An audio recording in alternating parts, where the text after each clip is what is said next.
workshop because then that starts the workshop. So the workshop should be up and running. That one just starts off live. So we'll start that one. Cruise Talks also. And then we'll go live on TikTok. Okay, so we should be live on all platforms right now. Yeah, we should be live on all platforms right now. Should be able to have the stream go without any issue.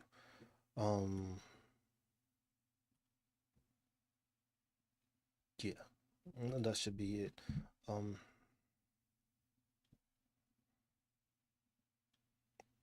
Yeah, but this stream is mostly just basically covering and wanting to go over the issues with these upcoming changes and how it's going to affect veterans, because veterans will be affected no matter who you are. If you are filing a new disability claim, if you are going through the process, you are going to go through and you are going to deal with this issue. What's up, Dave? Appreciate the Hartman, man.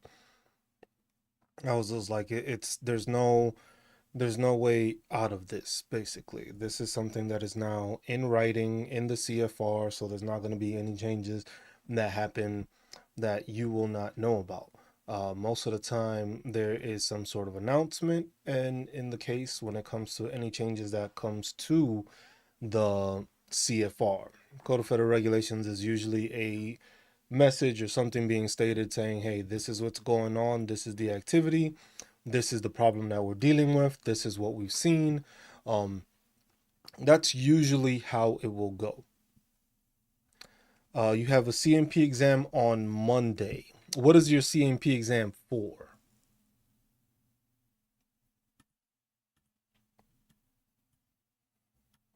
Because that's the thing right now. The thing is people are gonna have CMP exams. The thing is if you have a file to intent date, this is where it's very important for veterans to understand how the CFR works. If your intent to file date was prior to 17 February, they are going to go off of the CFR prior to this change. That's what people need to understand. When it comes to changes with the CFR, the changes are effective. That effective date of the CFR is very important, because the CFR date is what is telling you, hey, this is when this is going to happen. This is when this change is going to take place.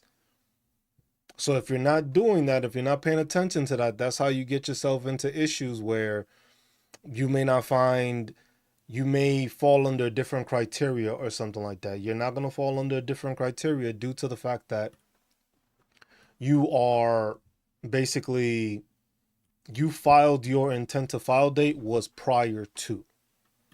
So that's something that people need to understand when it comes to the CFR. If you basically have if you have a CMP exam, you will fall behind that. The problem that most people don't understand with this change is that just because you filed the intent to file date prior to doesn't stop that from, it doesn't stop you from being reevaluated. Because the thing is you have to make sure you're 100% P&T in order to avoid that. And in some cases that might change. So basically, if you've already gone through the process and you have your stuff, you will be grandfathered in. The problem is going forward for anybody that's increasing PTSD, hypertension, had intent to file since September 2025. Reggie, you should be good with that. The increase to PTSD is different because the thing is that's going to be evaluated in a certain way. Your mental health is always evaluated in a separate way. It's not evaluated in a different metric. It's basically how social and occupational restrictive you are because of the PTSD. Hypertension, usually you only get like 10% anyway, unless your shit is like super fucking high. You don't get really a big drastic change when it comes to those. So it's just you with your PTSD. You have one on Monday. Make sure you write everything down. Everything that you have to do with PTSD, everything that has to do with the incident, write it down. Make sure you are taking notes on what happened, because a lot of the times you will be asked questions at that C&P exam and you will not understand, or your thought process in your mind will clear out a lot of the shit that you should be saying because you don't think about it. So it's okay to have a notebook or a notepad, basically, or even on your phone if you type it in and have it, so that you have that information written in there and the information is there for you to visualize. So that way, if they ask you a question like, hey, what happened in this incident, you have a reference point, so that way you are making sure you are touching on those things that are negatively affecting you. Because the thing is with the PTSD, most of the times you went through that traumatic event, most of the times you're not going to remember. You're not going to remember half of the shit that happened. You're going to go through the process, and especially if you have to relive that process, you're going to stick to the points that bothered you the most, but there's other information that may be important for you to state for you to get the rating you deserve. So that's always what I tell people. If you're going to have a C&P examination, when it comes to mental health or anything like that, make sure you are writing the stuff down. Have a notebook, have it written down, so that way you can go in there. They start asking you questions and you don't freak out. Because in some cases, some people freak out. What's up? Morning, Cobra. Morning, Political. Morning, Vegas. And it's just like, that's the thing that most people don't understand. When it comes to the process of speaking on, the process of speaking on your mental health is something that, it's a mental health thing. You forget shit. You probably can't remember what you had 2 days ago to eat. Now imagine something that your mind keeps on throwing at you that keeps on aggravating or triggering you. You're not going to remember everything. So the best thing to go forward is definitely go write the stuff down, have it notated, so that way you have that information, because they're going to ask you specifics on it. Because the thing is you've already filled out the documentation, you filled out the paperwork. So within that paperwork is going to say what the event was, what caused it, and they're going to ask you questions on that. But it's important for you to elaborate on the issue and what you went through. It can be tough. It depends on the person. For each person is different, but it can be tough to deal with speaking on that traumatic incident. No matter what the incident was, it is a difficult process to go and speak on it, especially if you don't speak on it a lot, especially if the only times you've spoken on it is when you dealt with it or when you've been evaluated. So that's why it's important to write the stuff down. With hypertension, that one is just going to be you on medication, or them checking your blood pressure, making sure you probably get an EKG done, stuff like that, and that information. With hypertension, it's unless it's like severely high where you're pumping blood like crazy, it's not, it doesn't cause the changes that most people think it will. So that's something that people, yeah. What's up, Lizette? So yeah, that's one of the things I wanted to touch on. But that's the whole thing with this change with medication. This is just the start. And I know people are gonna be like, oh my God, he's gonna fear monger. I was just like, look, we told you this shit fucking months ago. Maybe I should just start listening at this point. At this point, y'all should probably just start listening to the people that know what the fuck they're talking about.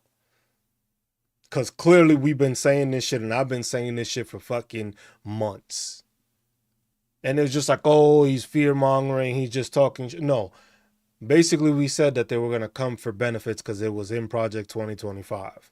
Because they see it as a cost-effective way of reducing the thing so that they can change and transfer money to another thing, to more defense contracting. So that way they have an excuse to remove stuff. Because it's basically there. When you have that, what people don't understand a lot with this instance right here is if you have the situation where you are going to be evaluated and medication will be able to lower your rating. Now, this is what people don't understand. You have to look at it in a big picture concept, which a lot of people are not doing. The big picture concept of this is, hey, if you are going through this process, right, What changes have they been speaking on to try to change? They've been talking about changing the mental health diagnosis and the CFR for mental health. They've been talking about changing it for migraines. They've been talking about changing it for sleep apnea. Now, put that together. If the medication is being changed, or you being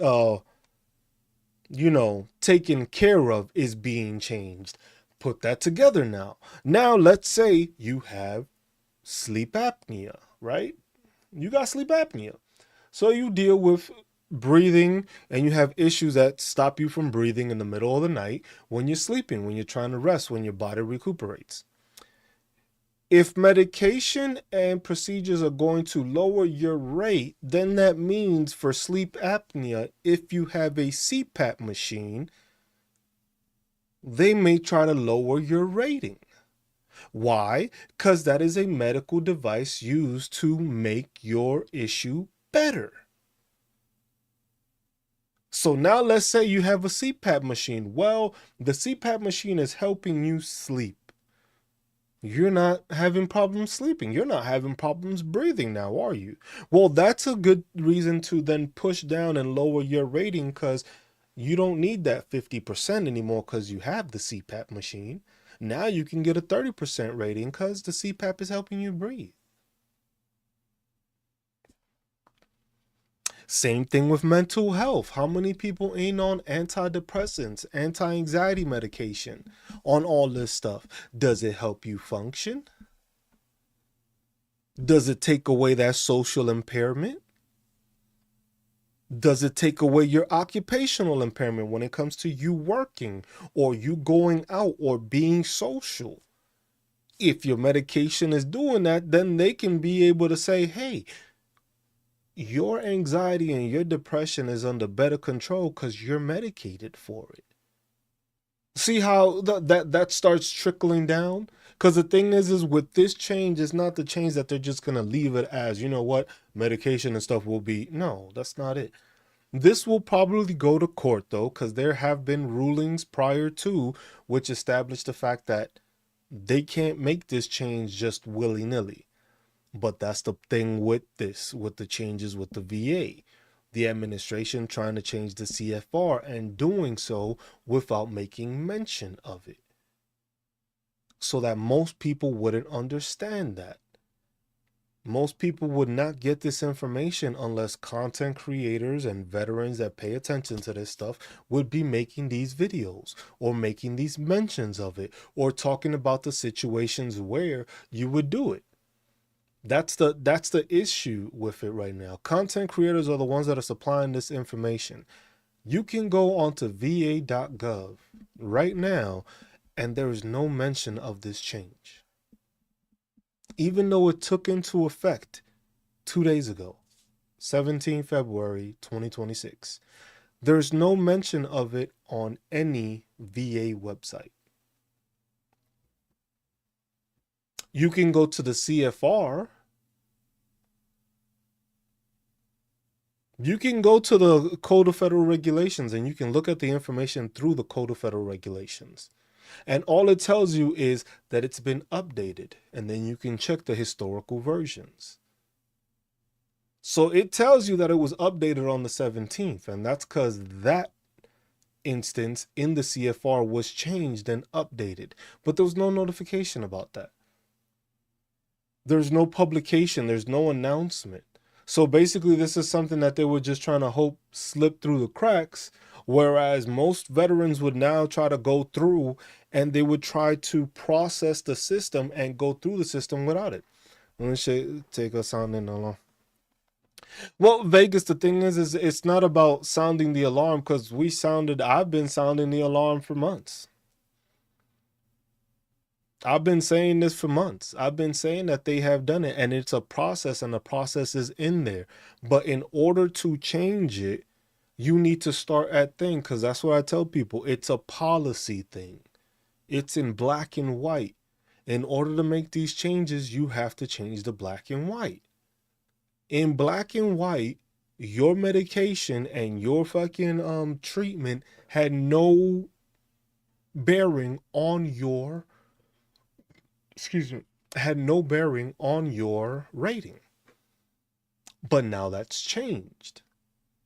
Keep in mind, most people didn't pay attention to that Senate committee with Alan Tuberville, the fucking Alabama fucking senator, talking about how they wanted to revamp and speed up the process of updating the CFR. Now, if you update the CFR by saying that medication and, taking care of people works, then from there, making changes to mental health, making changes to tinnitus, making changes to migraines, making changes to sleep apnea is a lot simpler. Because the thing is that is what most veterans go for high value ratings. That is what most veterans go for. They try to get the higher ratings because they want to get to that 100%. So what do? If you don't want this many people on disability, you don't want these people to have these benefits, you have to take away what they're able to obtain. And to obtain that, you need what? You need sleep apnea. You need a CPAP machine, because in the CFR, for you to get a 50% rating for sleep apnea, you have to have a CPAP machine. But if the CPAP machine is doing its job, then you're not having sleep apnea as bad. Because now you're being force-fed air to breathe at night.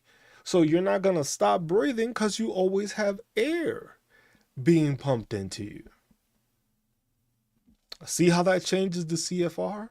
Just by going about changing that documentation and that wording allows it to change it so that way most people don't view it that way. Most people don't see that.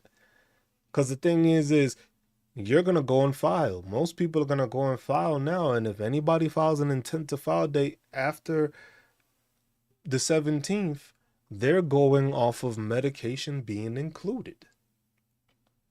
Whereas everyone prior to shouldn't. So then that becomes a thing, because the thing is veterans that have already had an intent to file date need to be aware of this. They need to be aware that when they are going to do their CMP exam or when they get their ratings, they have to ensure that medication isn't part of that process for anybody that had an intent to file date prior to 17 February. Because the thing is you basically are grandfathered into the previous CFR because of that. But that's where it's a big change. That's why it's just like people got to understand, if you are being reevaluated, if you are asking for an increase, if you are on temporary or scheduler 100%, that can affect you. Because the thing is now they will look at it in a different way. Because the thing is it's an update. So literally, if you are filing for an increase on something, medicine will be a factor now. For any increase, so anybody that's trying to file an increase, even though you already have an increase, they can reevaluate your information to look at it as like, oh, okay, he is trying to get whatever the case.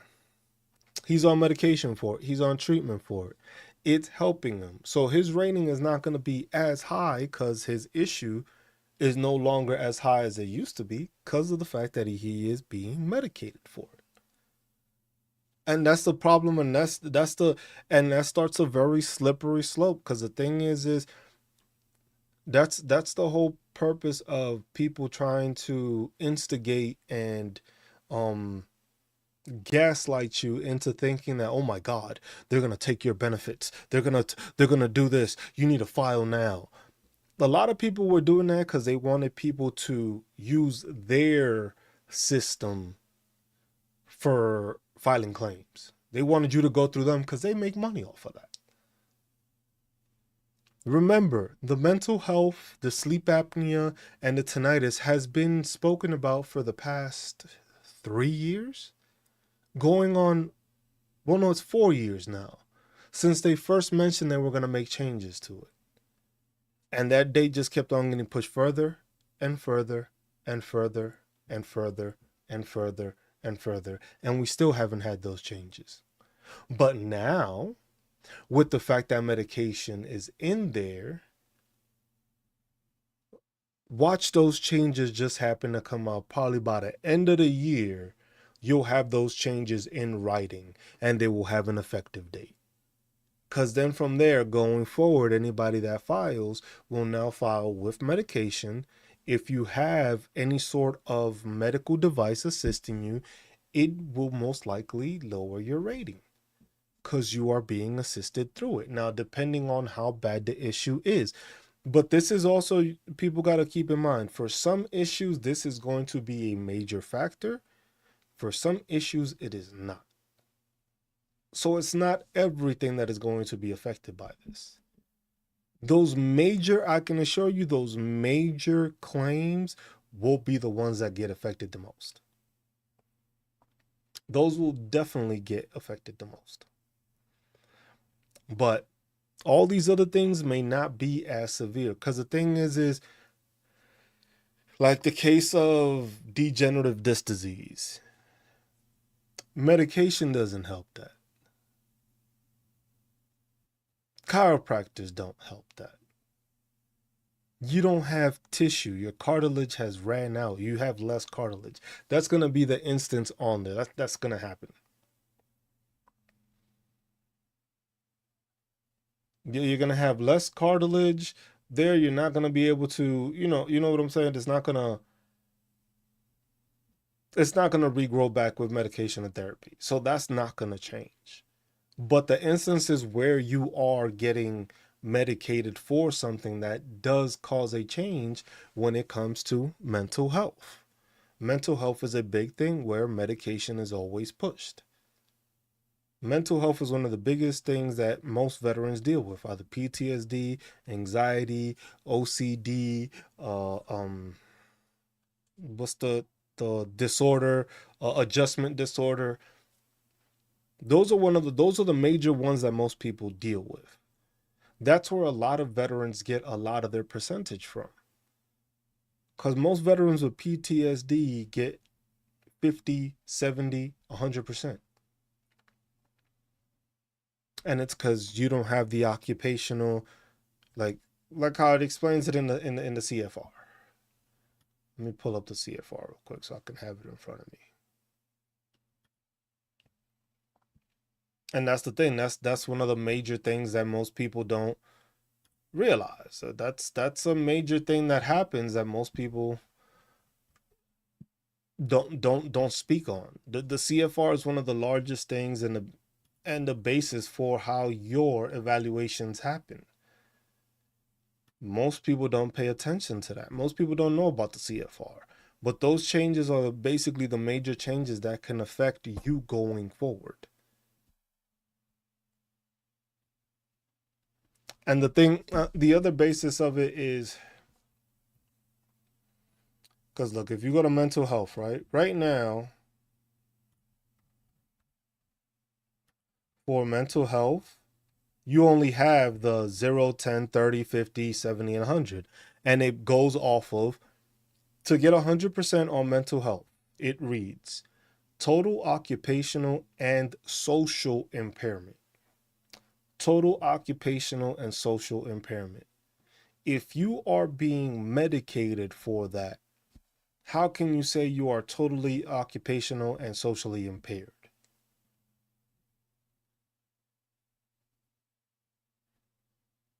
It's kind of difficult to now say that you are totally and occupationally impaired due to the fact that what? You are medicated. Can't say that you're entirely, unless you show, and you can show the proof of that. And that's where it always leads back to documentation with veterans. That is the biggest issue that we deal with. I like this topic as an HC nerd. But that's the thing where people don't pay attention to, because these are changes that This is something that should be announced. This is something that should be brought out as, hey, Secretary Doug Collins, this is something you should be pushing out to veterans so veterans are aware. Now, what are the drawbacks of this? Now, how many people, once they hear this information, are going to try not to be on medication? How many people are going to try to say, I don't want medication? Now, it's like a double-edged sword with that. Because the thing is if you are saying that you don't want to be medicated, and then you are turning down the assistance that the VA is providing you, they can use that against you also. Because it's like, hey, we know we can medicate you to help you with this, and you're like, you don't want the medication.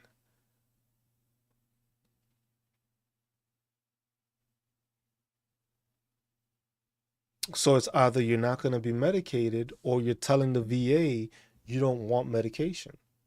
And if you notice, one of the, because this is like I said, this is me thinking, this is my brain processing all of this, right? You have a shortage of doctors, right? You can't hire doctors, or supposedly you can't fund hiring doctors. You were able to hire doctors all this time period. You didn't let none of these doctors go. You ain't have any of these issues, right? Biden administration, all these doctors were still working in the fucking VA, and we didn't have this massive shortage that we do now after firing people, right? So what happens when you do not have the doctors? If you're a veteran, you already know. They're going to push medication. You already know if they're not going to have the amount of time to do it, what are they going to do? Hey, man, we got this medication you can take for this. Oh, we'll prescribe you this. We'll prescribe you that. We'll give you this. It's like most veterans, when you look at, if you ask most veterans what their little like medicine cabinet looks like, you would think they were a pharmacist.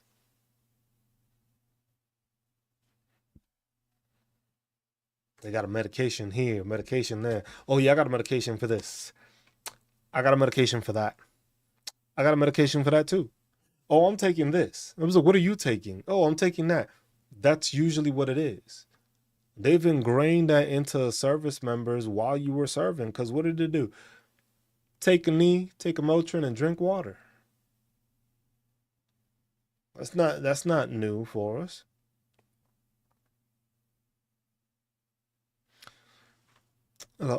Compliance with medication is not a requirement for rating, to be honest. With the new change, yes, it is. With the change that was just put in place, yes, it is. Because the thing is you are basically telling the VA that you don't want the medication when they are telling you that the medication will better you. Since you don't want the medication, that is something that they can use now. Because what? You are not, or refusing, or not wanting to take the medication. You are not trying to get assistance when the VA claims they can assist you with it, with this medication. Because then it's just, hey, you don't want to fix your issue. So it's not that the care isn't there, it's the fact that you don't want to take this care that will help you get better. Meaning that your issue is not as bad as you probably claim because you don't want to be medicated or therapy for it. That's the part where people don't pay attention to. That's the part where people don't want to realize that's how it will work. The VA will now make it seem like, hey, since you don't want to take medication, your issue can't be that bad that you don't want therapy for it. You don't want any physical, you don't want any referrals or anything. You just want to claim it and you just want to receive the compensation. They don't want that anymore. They want you to be on something or they want you to be doing something. The changes that they are trying to implement is because they want people to, you don't have to speculate on how sick a person is. Because the thing is you still have to prove how sick you are. There's nothing about speculation. Because the thing is it's going to be in black and white after your CMP exam or your diagnosis. If your diagnosis states you have this issue, you don't want no help, you don't want no assistance, they're going to go off of what that diagnosis states. Because it has to be documented. They don't have to speculate. If you're diagnosed with this and it just says, oh, you got treated for at this point, like with IBS or GERD, there's different criteria for it, depending on how bad or how it is. Like we could go, let's see, GERD. Because remember, the digestive system got changed in May of last year. Gastro reflux disease. To receive an 80%, this is diagnostic code 7206, gastroesophageal reflux disease. Documented history of recurrent or refractory esophageal stricture causing dysphagia with at least one of the symptoms present: aspiration, undernutrition, or substantial weight loss as defined, and treatment with either surgical correction or esophageal stricture or percutaneous esophagus gastrointestinal tube, right? So there's no speculation to that. Either you have documented history that you had surgery or you didn't. If you don't have any, like for 10%, documented history of esophageal stricture that requires daily medications to control dysphagia, otherwise symptomatic. Yes, I understand. Not all of them are there, but that's the thing. That's the thing why this change is so massive. Because the thing is they're not there to cure the stuff. Because if your issue is static, they already know that your issue is not going to get better. It's not going to progress. But if you got medication, that means it's not as worse or as bad as it can be. You see what I'm saying? It was just like, put it like this, y'all. It was just like, I don't know why any veteran would want to be naive now when every single fucking veteran has gone through the process of filing a disability claim. And now all of a sudden they think that with this change, this is going to lead to something positive for veterans. Like, let's be fucking serious now. Let's be serious. In what way has anything been done through the VA that has benefited you with the cost cutting, job cutting, lack of ability to like, let's be serious now. This is not being done to benefit you. This is a cost saving method for the VA to be able to reduce ratings or not give people the ratings that they want. They don't want people at 100% P&T. Have y'all not seen the news the past couple of months of where, oh my God, veterans make too much money, or veterans this, veterans that? It was just like, and you really think that they're doing this to better you? If you really believe that, go somewhere else. Go somewhere else with that bullshit. Go somewhere else with that bullshit, because it's not gonna fly here. Plain and simple. It was like, you're not gonna tell me that this is to do it. It was just like, they don't have to speculate on your thing, because most of the time, most veterans have no idea what the fuck is wrong with them in the first place. You're not a doctor. You don't know what your issues are. You don't know what you're dealing with. You've never self-diagnosed yourself. How many veterans don't have sleep apnea and don't even know they have sleep apnea? They just think they tired all the time.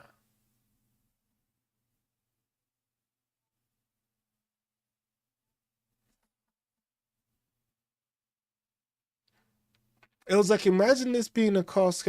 Vegas. The thing is cutting costs makes it worse, but these people don't understand that because they think, oh, we'll be able to go to community care now. Community care doesn't mean you just get to go and pick whoever the fuck you want. You don't get to pick the doctor you've always seen. Those doctors have to work with the VA in order to be with community care. It's not that you just get to pick whatever doctor you want, which is the thought process that I think some of these veterans think. It's just like, oh, community care is great. I get to pick my doctor. No, you get to pick your doctor from the available doctors within the VA network. It's the same way when it happens with private insurance, that you have your in-network doctors and you have your out-of-network doctors.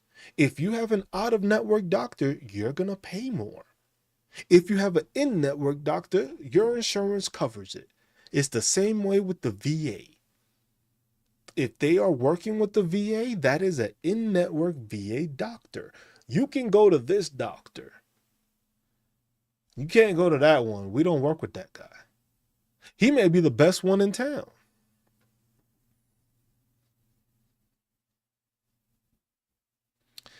Now, see, that's the... Let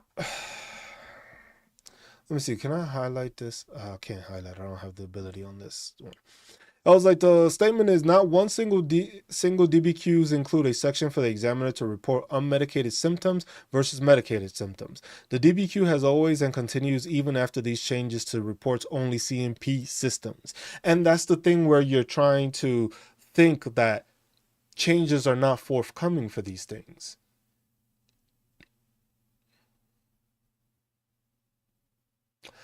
The DBQ and the CMP are two different things.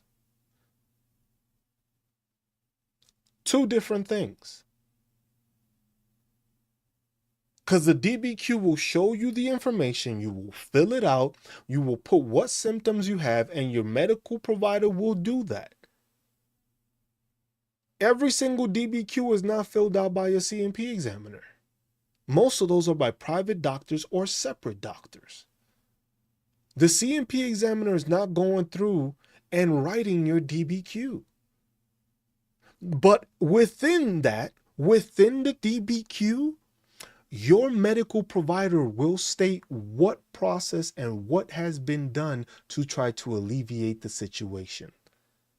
So your DBQ should have, I have prescribed this medication because this medication seems to work to benefit this person. This person deals with muscle issues because of the fact that he had a dislocated whatever, and I've recommended this amount for this milligrams and this stuff on there. Appreciate you, Jermaine. Hope you've been doing good, brother. That was just like, you can be a raider all you want, bro. The M21 will change. This information is going to change. You being a raider, you should know that. That if one thing is happening, it's going to be followed. And then you're going to get your stipulations and your regulations updated to make sure that these changes are there. Because you know why? You didn't even know about this because it happened 2 days ago.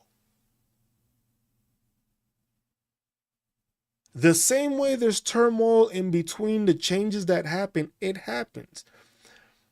You're trying to tell me I'm not understanding this, but you're trying to tell me that you're talking about DBQs, which has nothing to do with what the change in the CFR does. So how exactly am I not understanding something that the CFR, the Code of Federal Regulations, and the Schedule of Ratings is changing?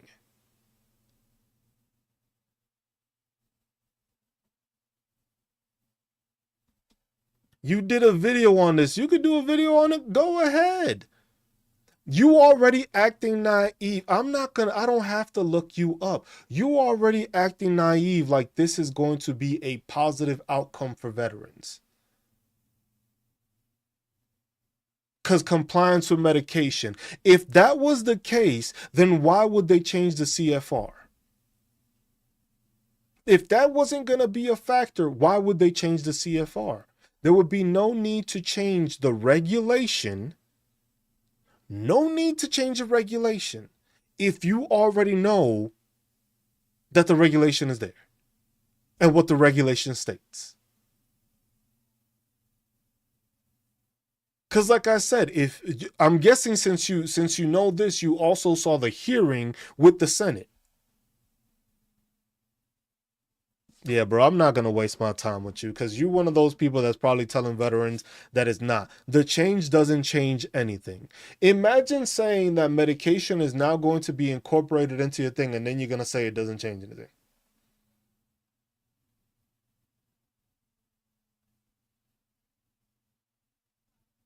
Ingram versus Collins, there was already legislation done with that.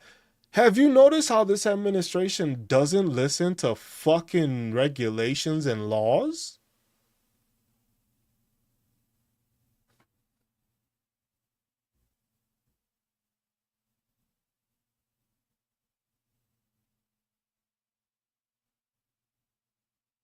You acting like this administration follows the fucking law. There was already two different cases which explained that medication could not be put into effect or part of your rating. And they still went ahead and changed it.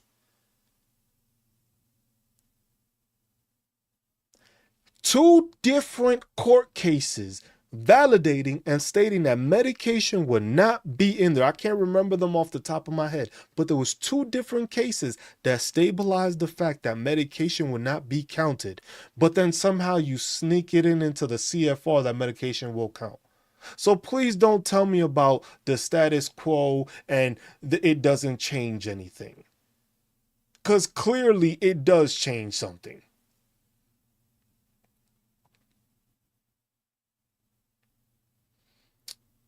Which means if it never got implemented, that would mean that the court proceeding still happened and there's precedents showing that two cases show that medication cannot be used. But then, as you're saying right now and contradicting yourself, that it doesn't change anything, but if those court cases weren't implemented and this change was made, how is it that no changes were made?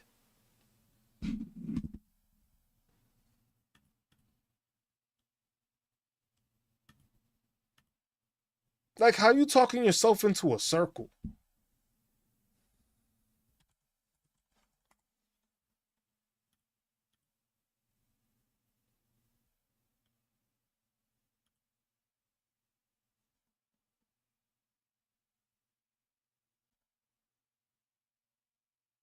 How you talk yourself into a circle?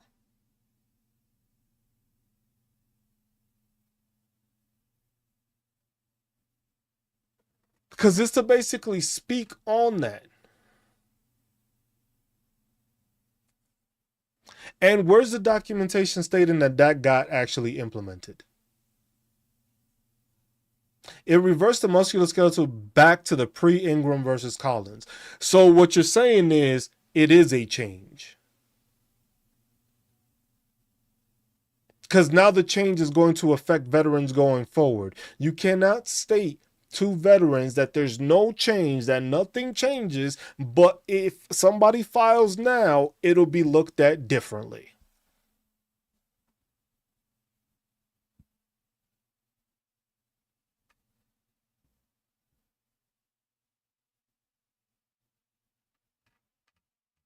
I was just like, come on, man. It was just like, just, you have to the naive look.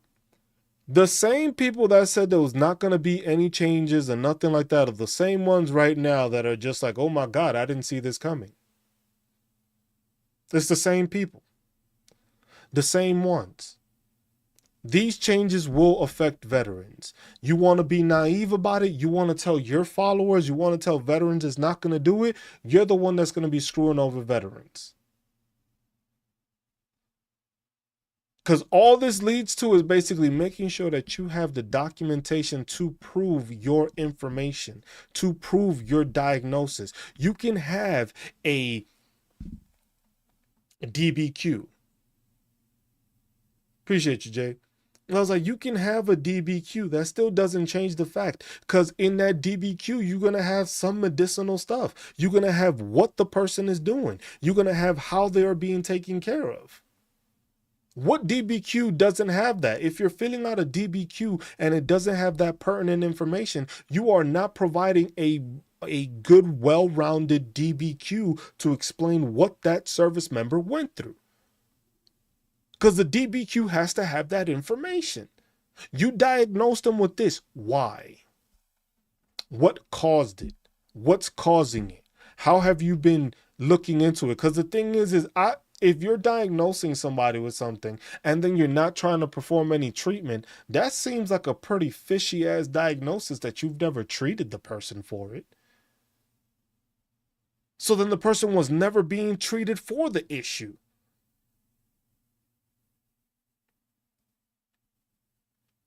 This doesn't have to do with anybody. If you got grandfather, if you did your stuff prior to, it won't do anything. Anything after February 7th, bro, you're a raider and you don't know this? How you going to tell me you a raider and then you don't know that it's not going to reduce the ratings favoring Ingram versus Collins won't be reduced? Anything prior to this, to the 17th, is not going to be changed.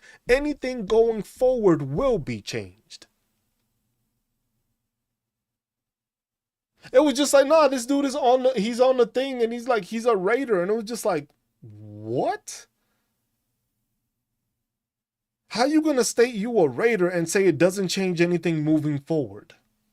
Bro, I feel sorry for whoever they need to recheck all your fucking files. And then you get online and you're gonna make these statements.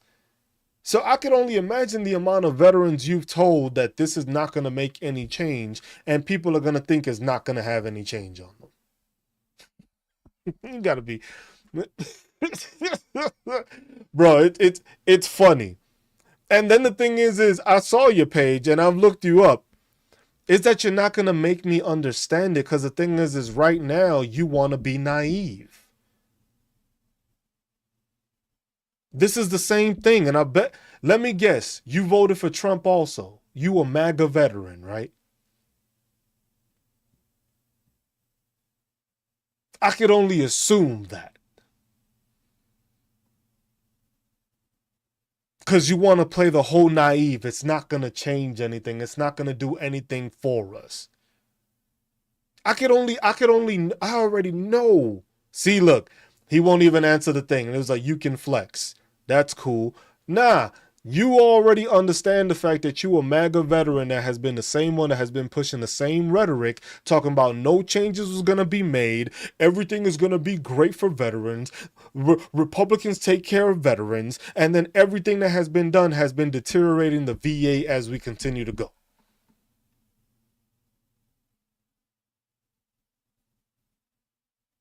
Why do I go to politics? Because you yourself want to talk about flexing and all this stuff. No. It's just knowing what the fuck is going on with this fucking administration. For the past year, the VA has lost a ton of serviceable people. People that were working, people that were doing their jobs, doctors that were needed, lost their fucking jobs because of Doug Collins and this administration. Bro, please go to another channel. Go keep talking to, I see who you talk to, CivDiv. Another person that just gaslights the shit out of people and just talks the whole thing. You're going to talk about that. Politics isn't a part of this, but what administration did this? Because during the Biden administration, it was adding more shit, adding more funding, adding this. You get this administration is cost cutting. All they've been talking about is cost cutting. Everything was implemented and has been shown in Project 2025. So if you want to continue to be naive, continue to mislead veterans into telling them that this isn't what's going to happen and how it's going to affect them. You can continue to do that. I don't do that here. I'm not misleading people because this was already stated and stated months prior. I've been talking about this for prior thing. You know how this discussion helps veterans? Because it tells them to stop listening to dumbasses like you that believe this administration is working for them. That's why these discussions matter.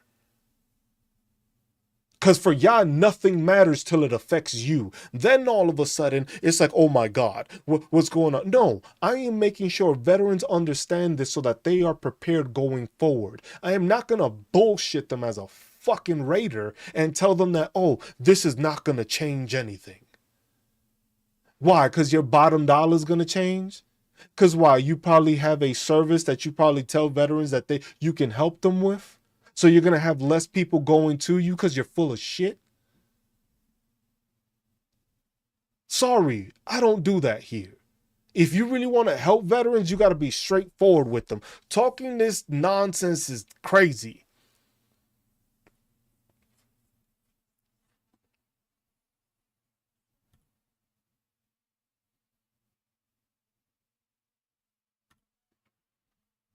Dude is blocked. I'm not wasting my time with this stupidity. I was like, this is the reason why veterans are in the position that they are now. Because they listen to people like this, that they gaslight them because they provide a service. They provide a service that benefits them for veterans to keep going to them to get this information because they like to gaslight veterans into, oh my God, no, this isn't going to change anything. Just keep on coming to me and I'll assist. Keep watching my videos because my videos are going to be the ones that help you. It's like, no, that's not how it fucking works here. They only care, yes, those people only care about themselves. They're not trying to help because you're not going to say you are a raider. You're going to have a channel and you are going to produce straight up bullshit.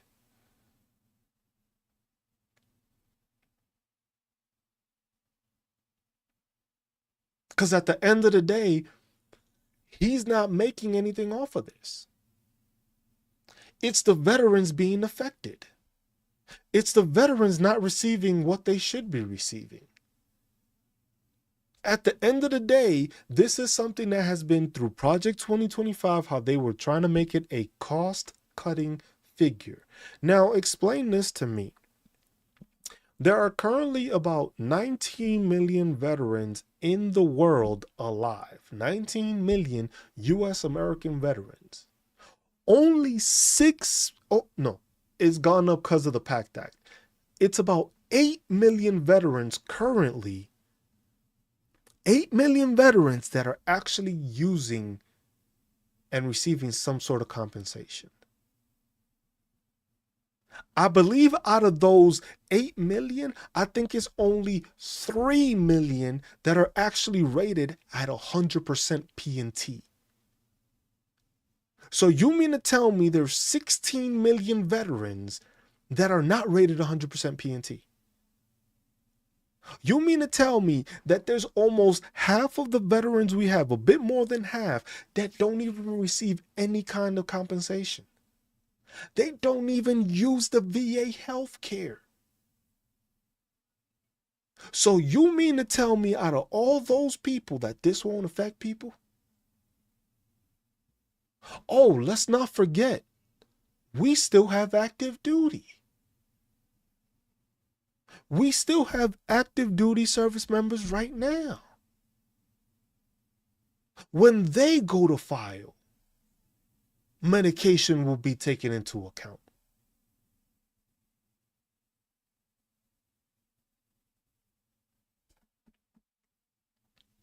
That's the problem with having so many misinformed people that think they know the stuff. Imagine it's your job to actually do these ratings and you're going to say that this is not going to affect veterans.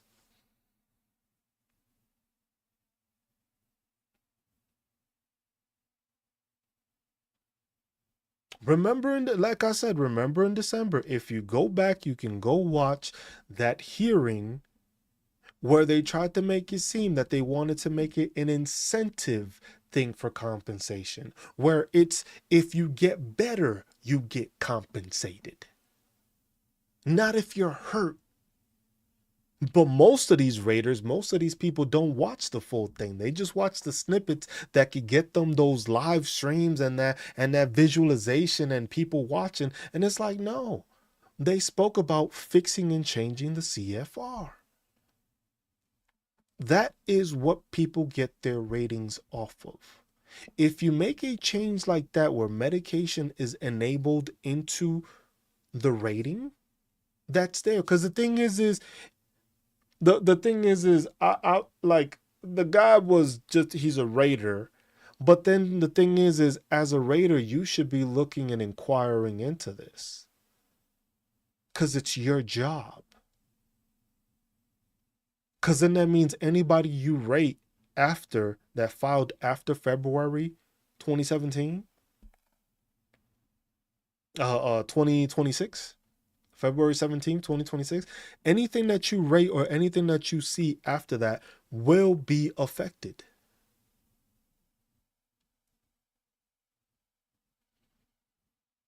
No, it's not that they're doing that to the Raiders.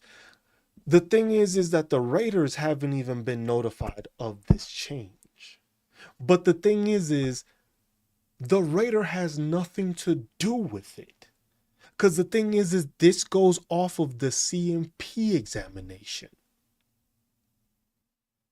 The Raider is the one visualizing the information after the CMP.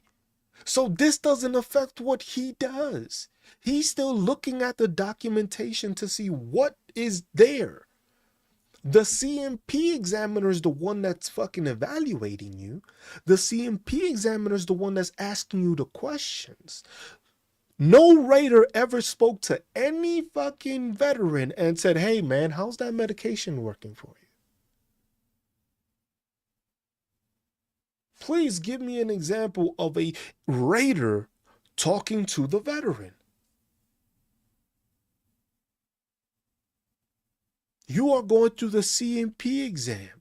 You have the DBQ. They are reading what the information is obtained from the CMP exam. When you have that medication, it's where? It's on the CMP exam. They ask you that. The rater isn't asking you any questions. The rater isn't asking you what aggravates it. The rater isn't asking you what makes you feel better. I was like, the rater ain't doing none of that. Oh, just like, but then to be a rater, and then that's the thing. You have people like this that push this rhetoric and want to talk all this nonsense on the stuff. And it's always people that want to come in because the thing is they want to discredit you because they want more people to go to them. Because that's why when I looked up his channel, I was just like, oh, you work with the other channel, which I talk shit about. The one that gaslights veterans, that's the channel he works with. He does lives with that person. And y'all been gaslighting veterans for the past 4 years, talking about, hey, you need to make sure to file your mental health claim because your mental health claim, it's gonna change. Oh my God, it's changing. It's imminent that it's gonna change. So you have to file. Oh, remember, we have our own medical team that'll help you fill out an X. It's like, come on, bro. Y'all just scheming fucking veterans. And you just want to come in here and talk your nonsense because what? You want to try to discredit what I'm saying so that people don't follow what I'm saying. Because the thing is if you're better prepared, what happens? Think of it like this, y'all. How do most veterans get schemed when it comes to filing their disability claims? They file, right? They get the first instance. And then they file for an increase. Then they file for another increase. And how do those companies make money? Because you continue with the increases and you continue there, so they continue to get money out of you because they keep on increasing your rating. When in actuality, if you knew what you was doing, you could have done that on your own and not paid thousands of dollars that were rightfully yours to somebody else because they basically nickel and dimed you to do something for them.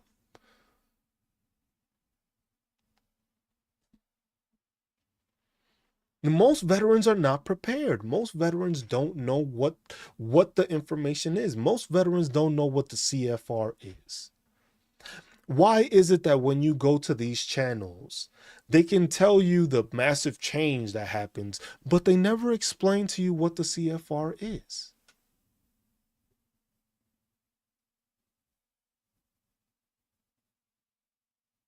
They never explain to you how the CFR works. They don't explain to you, hey, this is what you do. This is how they rate you. They don't explain that part. Oh, this massive change happened. And they'll leave it at that. But they won't tell you how this goes into context, how this issue works for you, how this issue works against you. They don't explain that part. They just give you the clickbait so that you pay attention to it. And then you're like, oh my God, this is terrifying. Why don't you explain to people that the CFR is free? Why don't you explain how the CFR works? Why don't you explain how a person gets rated, how they can get their rating, why they got their rating? Because if you're going through the CMP exam, you are going to be evaluated on your documentation, your diagnosis, your nexus letter, your fucking DBQ and all that. That goes from the CMP examiner, not the rater. The rater gets that information after the CMP exam. When you go through your mental health evaluation, the rater isn't the one that has the psychiatric fucking degree.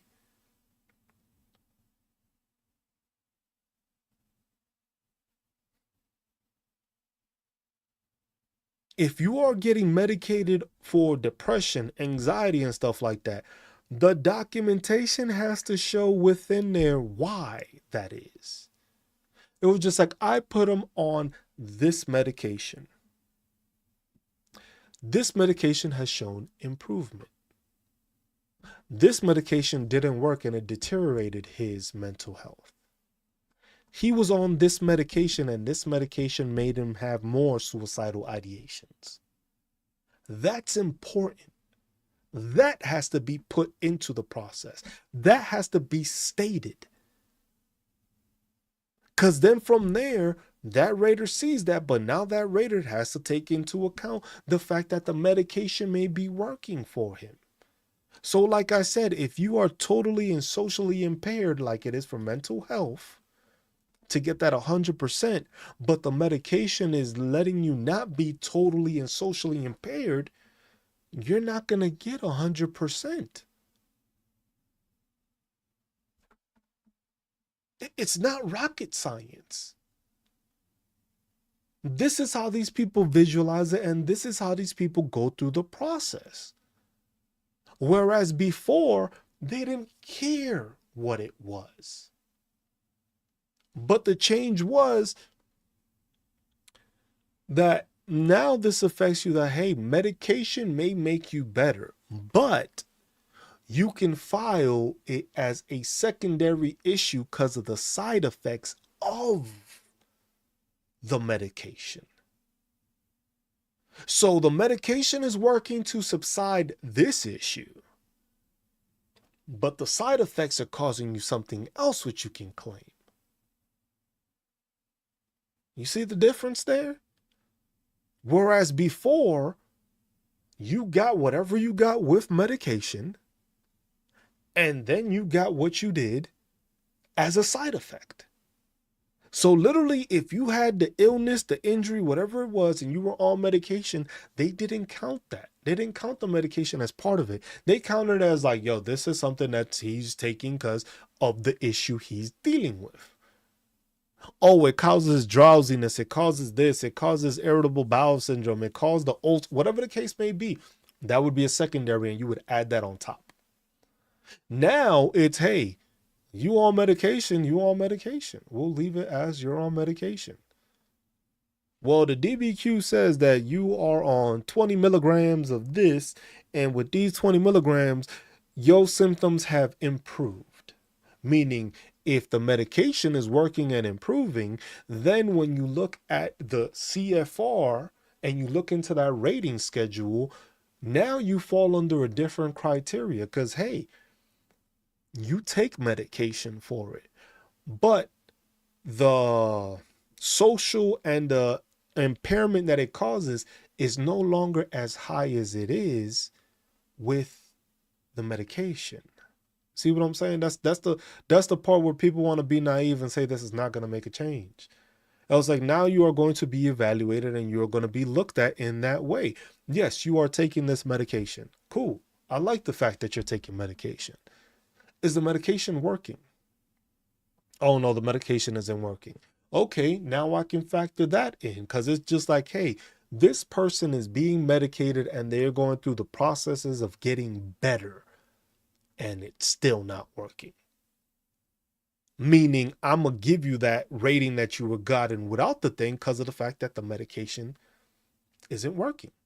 Because, like I said, this isn't going to be, and that's what got to explain to people. This isn't going to be on everything. This isn't going to factor everything. This is going to factor veterans going forward.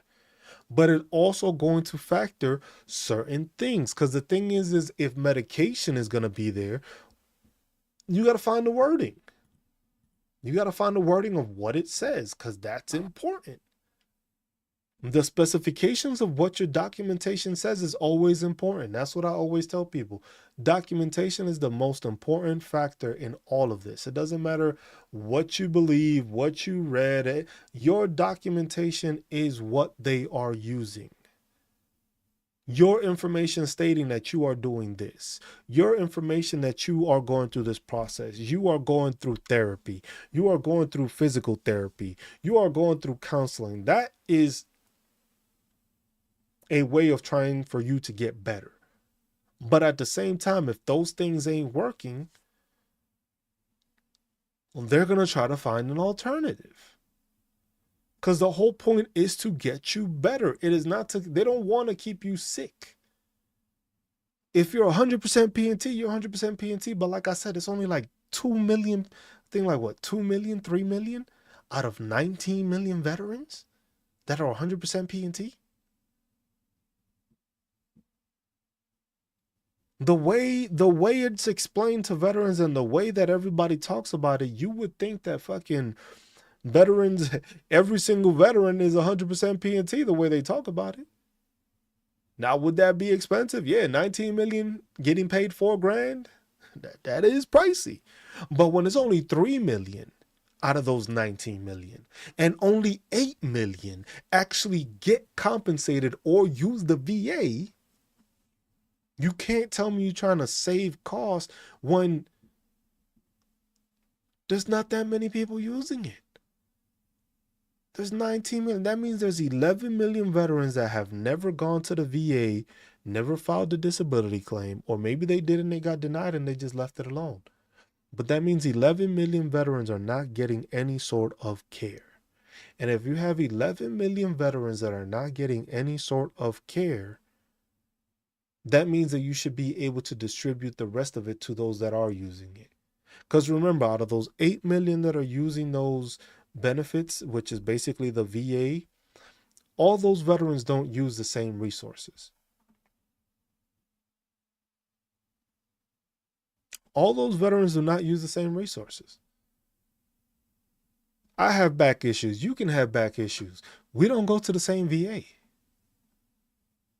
But if your VA doesn't have a back specialist, then you have to go to community care, depending on if they have one or not. And then that depends on the locality of it. That's a whole different situation. But when it comes to medication, that is the thing. Those are the changes. Those are the things that people need to pay attention to. The CFR changing is something that has to be explained and people need to be understood. To have somebody be naive, to have somebody say that politics has nothing to do with it, when this administration is the one administering these changes. You can't say that politics has nothing to do with it because you don't want to expose the fact that you are a Trump supporter. You voted for Trump. Project 2025 is under Trump. These changes are happening under Donald Trump, a Republican administration, under a Republican-picked secretary of the VA. You can't try to say that politics has nothing to do with this, because that's you being naive and being disingenuous about the whole situation. Because everything going on right now has to do with the changes this administration wants to do.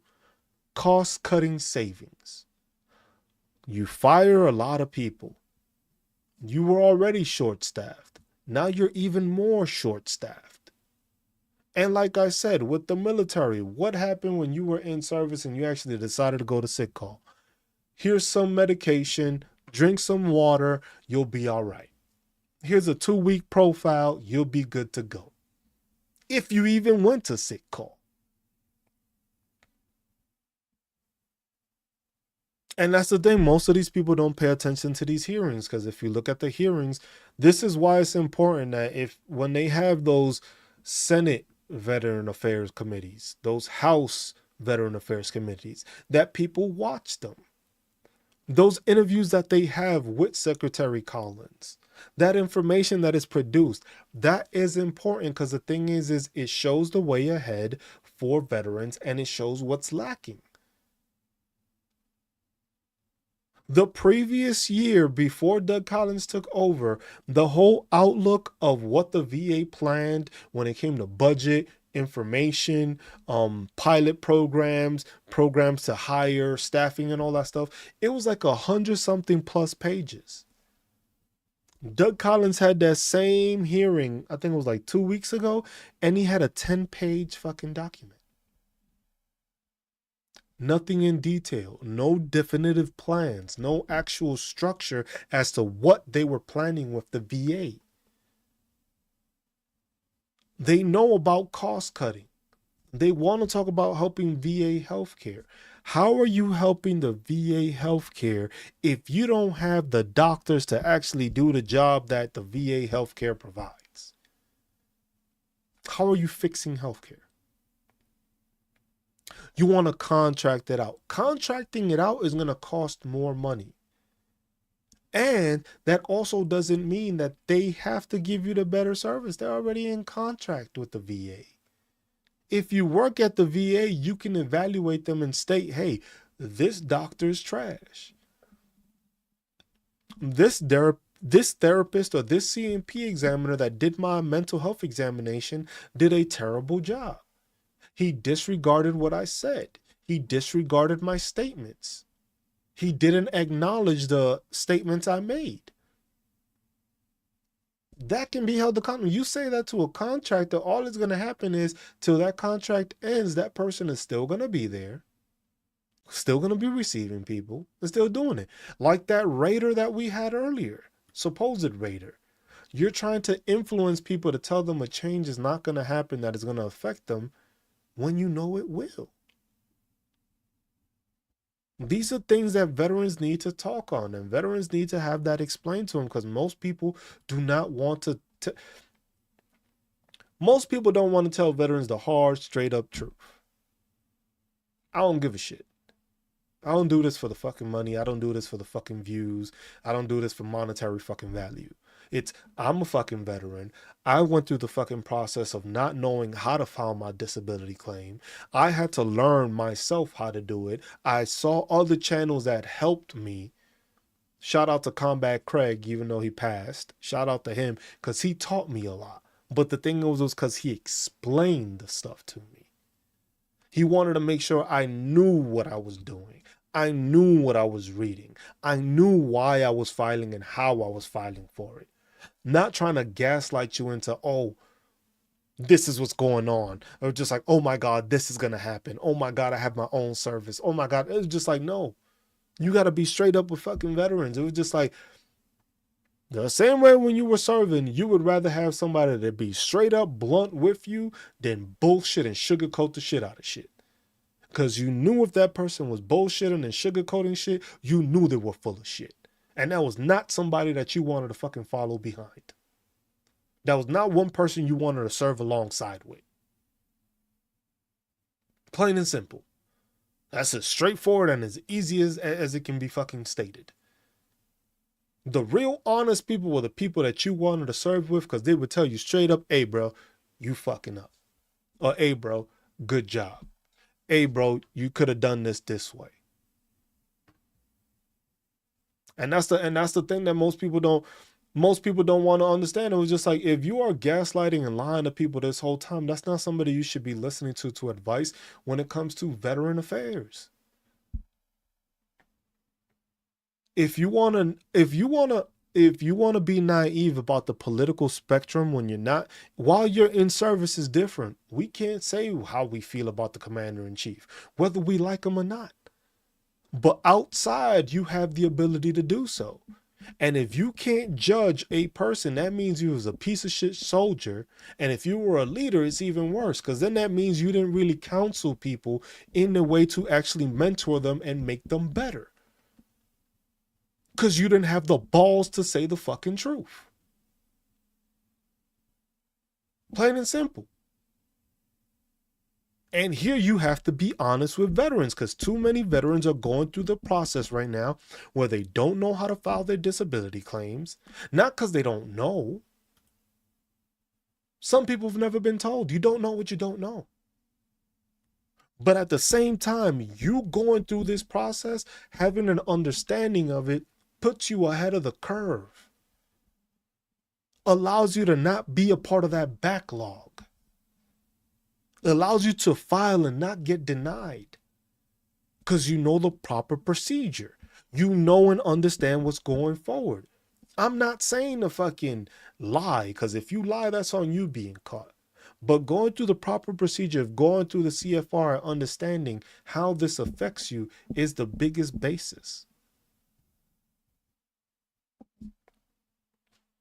Changing your rating because of medication is a big factor. This is not something that people can overlook.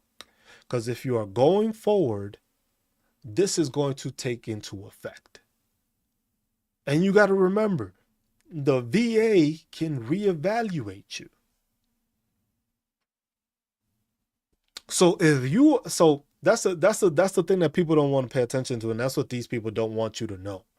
It was just like, because most people, hey, if you're 100%, look, this is what I tell people. If you are 100% P&T, you shouldn't be filing for anything else. Shouldn't be. The only time I tell veterans that once they are 100% P&T to continue to file for something is if it's something that is life-threatening.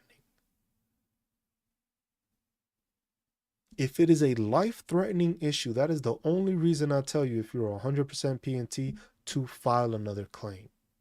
Why? Because the thing is the other things are most likely going to be evaluated. Yeah, I know everyone wants the easy answers. I don't give easy answers. I'm sorry, Thomas. This is just like, I don't give easy answers. I try to be as truthful and honest with people, because the thing is they need to hear it straight. They need to hear it straight, because if you give them some bullshit, you're going to give some people some false hope, and then they're going to be mad at you because it's just like, oh, well, you told me I could get 100%. No, the fuck I didn't. I explained to you what you were going to do, how you were going to do it, what you had to look at, what documentation you needed. Your information provides that proof, not what I told you. But that's the thing, that justification doesn't go for people. A lot of people just want to hear the easy answer. Everybody wants that. Remember those easy commercial? Everybody wants that easy button. Everybody wants to just be able to file a disability claim and end up 100%. That shit don't work like that. The rest of the country believes that. For us veterans, the rest of the fucking country believes that we just fucking apply and we automatically at 100%. And like I said, only 3 million out of 19 million that are 100% disability. 3 million out of 19. And only 8 million actually have gone and filed. So it's not an easy thing, because the thing is if you're telling me that everybody gets it, then why isn't everybody 100%? Because it's not a simple thing. A lot of people aren't educated on what they have to do. A lot of people just think filing is just filling out the paperwork. I got this, I got that, and sending it up. No. You have to have your documentation, your diagnosis, your medical evaluation, your shit. Sometimes medication would assist you with that. See, look, shit, it was a few years between my initial 10% and current 70% rating. For some people, it takes time because the thing is they don't know the process. They don't know the things. They don't know the information.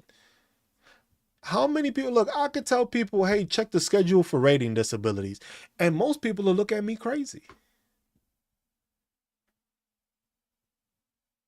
Most people will be like, what are you talking about? What is the schedule for ratings disability? What percentage? Most people don't know that, and that's vital information when it comes to it.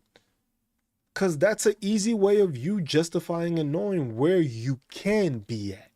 But at the same time, look at having raters that think changes ain't going to affect people. Not every rater knows the thing, but the thing is if you get denied for something and you know you have the correct information, you know you have the correct documentation, it makes it easier for veterans to appeal.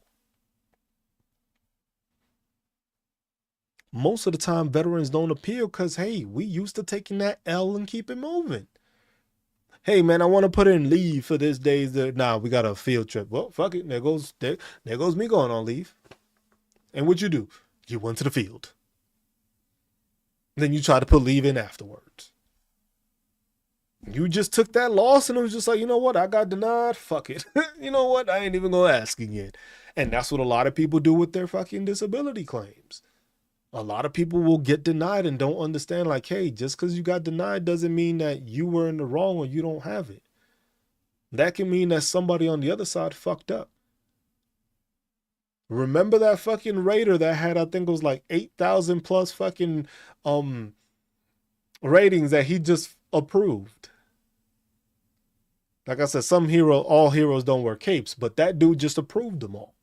But then in the same case, that's where you can have another person that does the exact opposite and just denies people because they have to meet a quota. And they were like, you know what? We're just going to deny everybody. Move forward. I got to my next person. It was just like, hey, Vegas denied. Next cruise denied. You know what? This person. Oh, you know what? I got an extra 15 minutes. You know what? Approve. I got time today. Approve. Oh, I'm running behind. Oh shit. I gotta get how many more people throughout the rest of the week? No, denied, denied, denied. I was just like, but that's the thing. If you don't know how the CFR works, you don't know about a supplemental claim, you don't know about a higher level review, or you don't know about a board appeal, you don't know that you have the ability to fight for your ratings. You don't know that. You're not gonna file. You're not gonna file to change the outcome if you don't know you can change the outcome. That shit is on the back of the paper when it tells you. And most people look at it like, I got a year for what? I was like, my shit is denied. Why the fuck would I appeal it? What's up, Ty? I was just like, and that's the thing people need to evaluate. This is going to change a lot going forward. But that's like I said, this administration and the way policies work is a step by step process. Step by step process.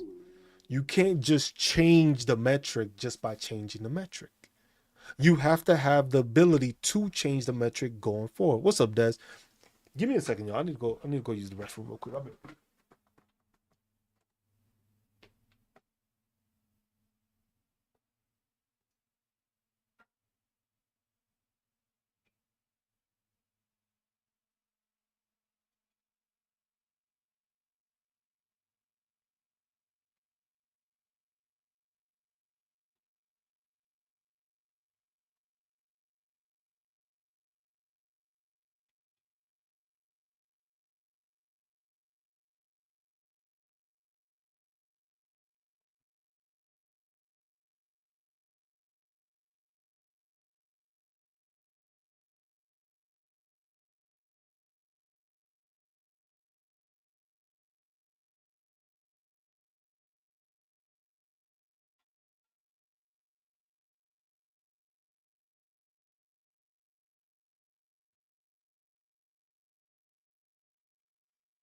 So yeah, that's one of the that's always one of the main things for me when it comes to this. It's just like you have to give people, you have to give veterans the correct answers. You have to give veterans, you have to give, you have to give veterans the information straight up so that they understand what's ongoing and what is causing these things. Changes to the CFR is a change that influences every veteran. Every veteran. Because the thing is you have to look at it in a big picture scenario. I can tell you you need medication. I can tell you you need medication. If you are going to say I don't want to get the medication, I don't want the medication, that's one thing. But the thing is it's in the manner that you respond to that. Cuz this is where I say this to veterans that are on any kind of medication or are going to go and get told that they need medication. Hey, I would rather not take any medication because I am not good with medication. Is there any holistic or any whole health or any alternatives? Because then that means you're trying to get better. You just don't want to go on the medication route. But if you're saying you're going to deny it completely, now they can look at it as just like, well, you deal with this issue and we offered you medication, right? So if we offered you medication to make it better, what's up, Fairy? If we're offering you this medication and you don't want to take it, is your issue that severe? That's not a full on speculation, but hey, if the documentation shows that service member or veteran did not want to get any kind of medication to be taken care of, then the effects are not that bad because he's not getting any treatment, he's not getting any medication. I was just like, that's going to be factored in now. Whereas before, that didn't matter.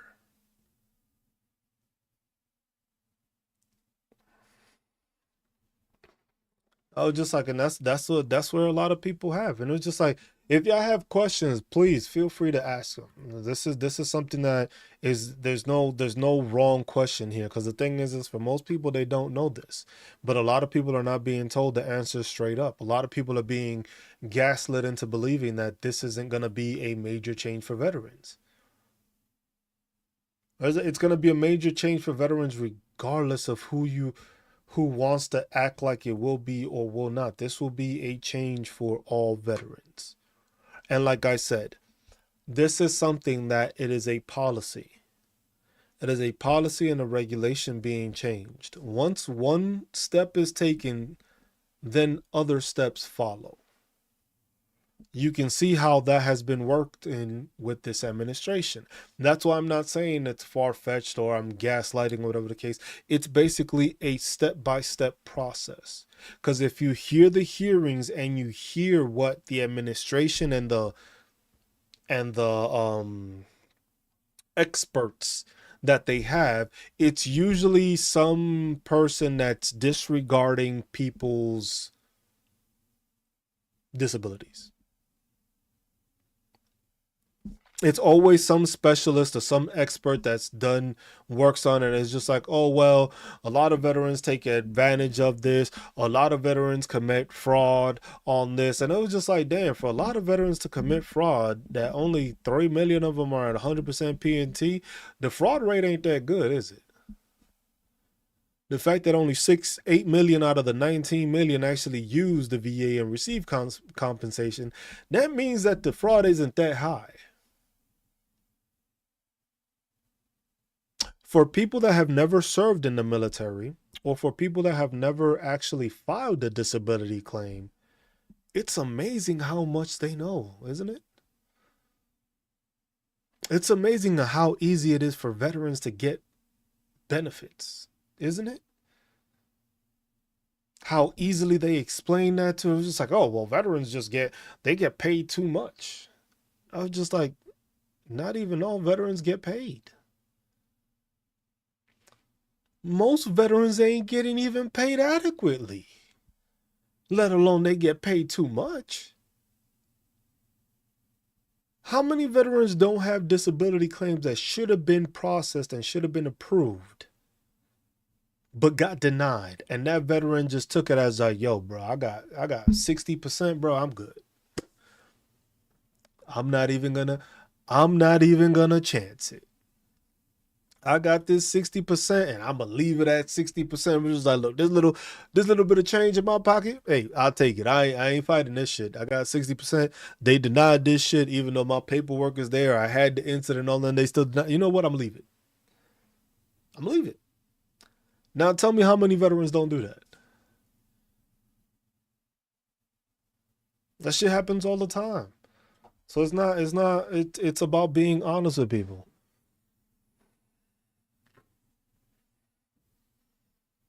I was just like the diagnosis, and that's the thing. Most people don't realize diagnosis is the biggest thing. You need to be diagnosed with whatever you're claiming. You need to be diagnosed with.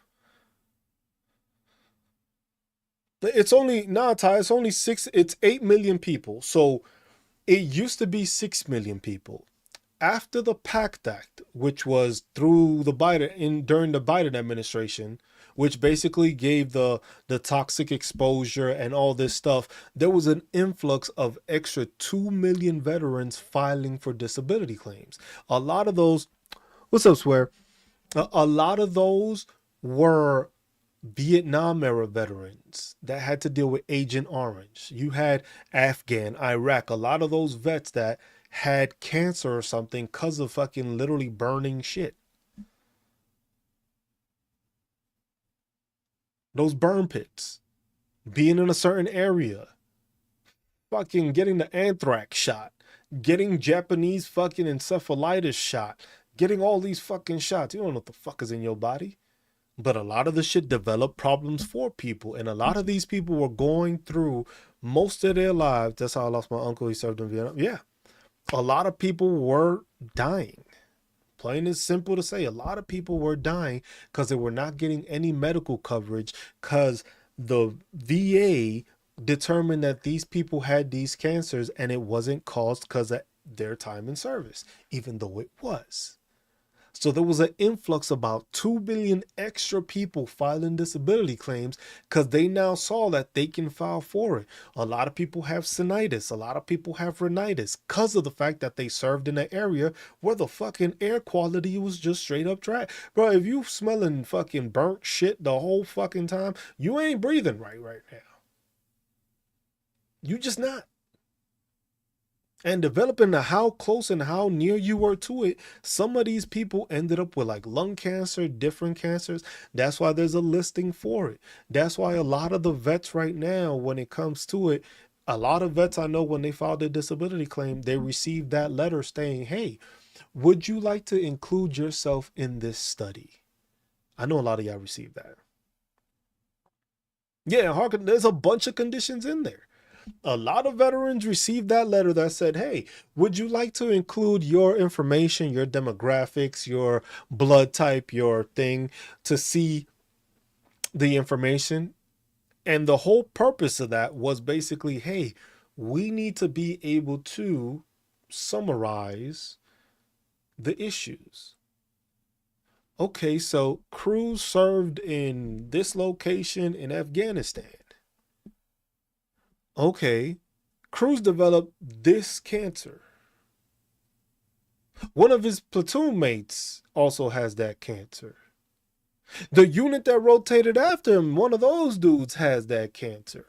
Oh shit, maybe if somebody served in this location, there was something wrong in that location that is causing these service members cancer. So now we're going to get this information and we're going to push it out to see. It was like, hey, you served over here. You can be pre-screened for this because, hey, if you served in this area, people that served in this area developed this cancer. It was like all these veterans and stuff like that. That's where that influx of VA happened. That's where the cost of increase came because you had so many veterans that didn't receive any kind of assistance for decades. now being able to file a disability claim because they didn't have to have the documentation to prove how they got the cancer, because they attributed to, hey, you served in this area, chances are you have cancer, it was caused by this. You were in the Vietnam era, we now see that Agent Orange caused this. So all you got to do is file, and we have it in your record showing that you served in this area, you'll be approved. So that brought up a lot of things. It's gonna cost much. How much do you think taking care of cancer is? Shit is expensive. Of course cost is gonna go up. If you're dealing with all these veterans that were paying, mind you, a lot of these veterans were paying this out of pocket.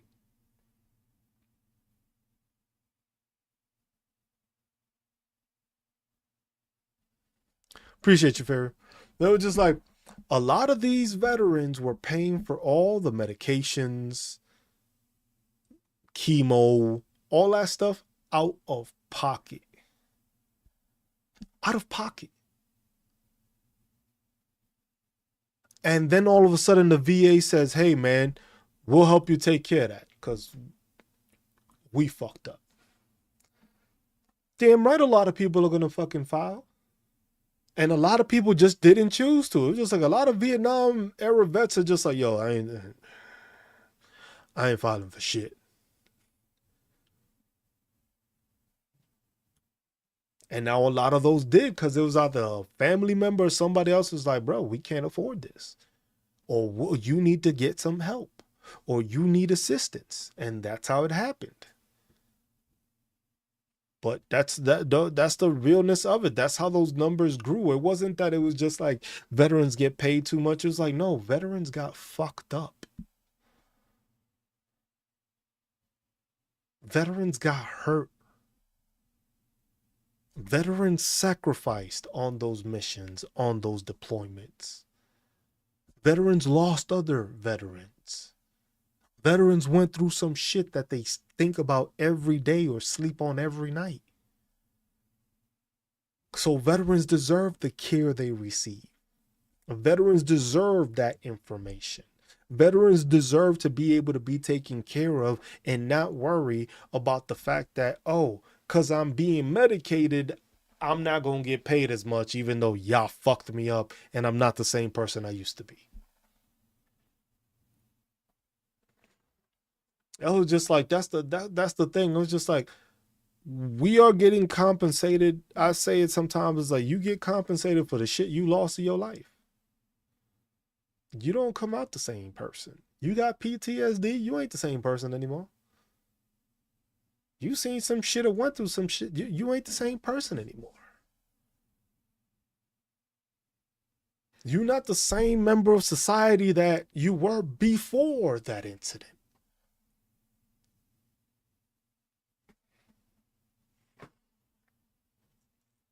And that's the truth that most people don't do. Most people don't talk on that. Most people don't want to elaborate on that. Most people don't want to continue that metric, and they don't want to do that. It was just like money. Yeah, Ty, exactly. Money can't say it don't matter.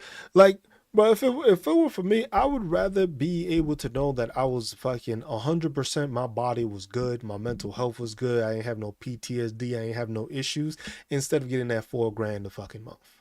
Because at the same time, I know I'd be able to make that $4,000 a month working at somewhere else where I'd be able to dedicate my time, my influence, my resources, and everything. I'd be able to make that money and be happy about it, not be concerned about it, not be fucking a thing.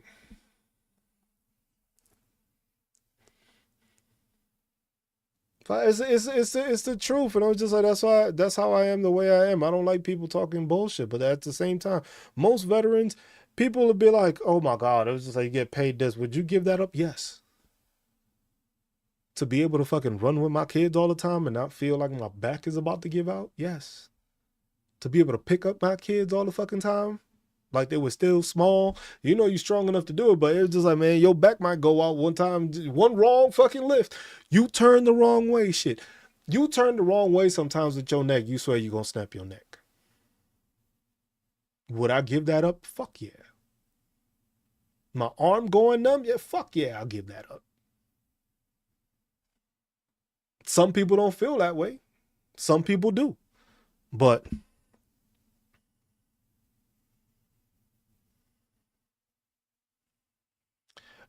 it was like, swear, the thing is if you are going to file, make sure that you have it's the importance of documentation.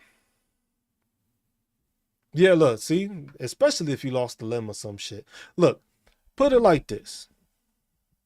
Being a veteran is like Groundhog Day. Sometimes, yeah. That's a I never thought of it like that, but it is. It was just like, look, for a lot of people with PTSD, they would rather have that buddy back than be getting paid right now.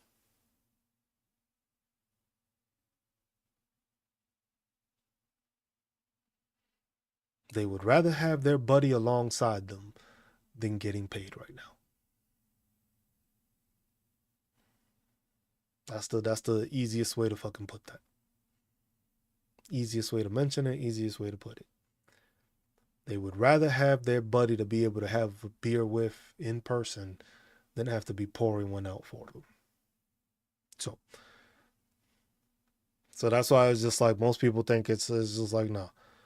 Is the money nice? Yes. But what I could be doing without the money, I used to love playing basketball. I can't play ball no more. I can't play sports no more. That shit'll knock. It'll render me useless for the next couple of days because my back is gonna be like, hey, bro, you thought you could do it still. Mm-mm. I was like, using a DBQ is beneficial to you. Anything that you use, any documentation that you have, is serviceable for you if it helps paint the picture. Make sure you are writing a buddy statement. Make sure you are getting a witness statement. Make sure you are doing your personal statement. Explain to these people what it is that it is causing you. Explain to them what it is that's bothering you. Explain to them what it is that's hurting you. What causes it? What triggers it? Those are the important things that you have to make sure you are placing in those things. If you're not putting that into a DBQ or a personal statement or anything like that, that's an issue.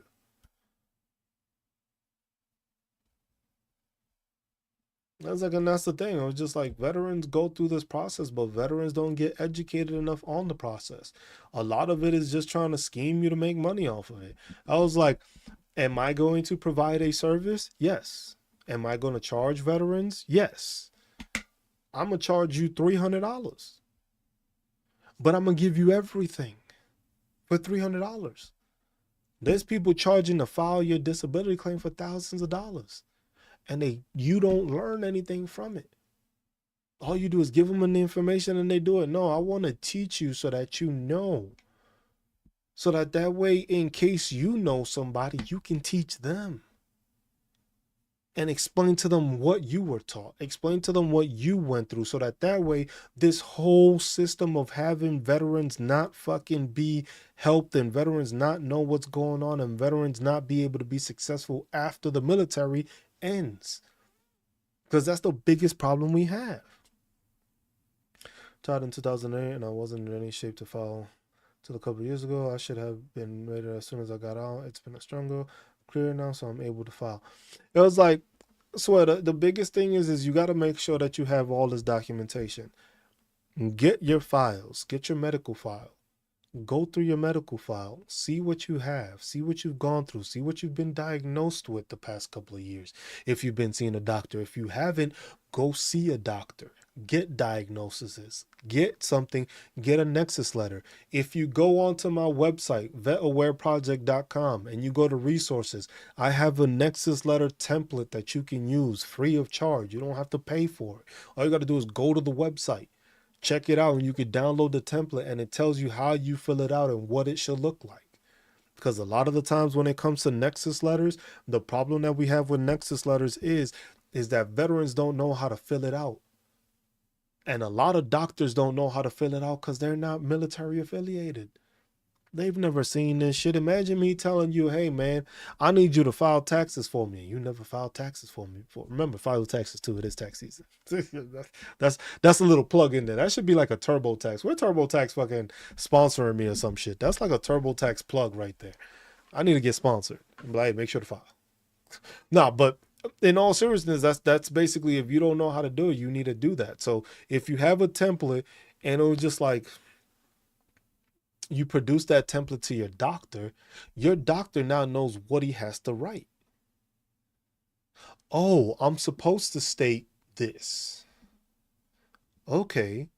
I'm supposed to say what he has, why I believe it is more than likely or very likely or for definitive that this caused this diagnosis, because this happened at this moment. This is the event that he attributes to it. And then this coincides with the diagnosis I have, explaining what he went through, how he, however, and you have it all notated. When you have all that lined up like that, it makes it 10 times easier for you to file a disability claim, because it's not fucking some magical information that you just making up. This is something your doctor now knows. This is how I write this. This is how I do this. This is how I do it. And it was just like, hey, and even sometimes you can put it in that DBQ that, hey, so and so fucked this shit up. The prior person misdiagnosed me, or the prior person misdiagnosed service the veteran because of this and that. And if that is in your nexus letter, that provides ammunition to show that whoever rated you before, sometimes it could be just like if it's a supplemental claim or a high level review. Supplemental claim, you submitting something extra, that could be that DBQ, that it's your new doctor explaining how this other doctor misdiagnosed you or misplaced the information or wrote the information wrong.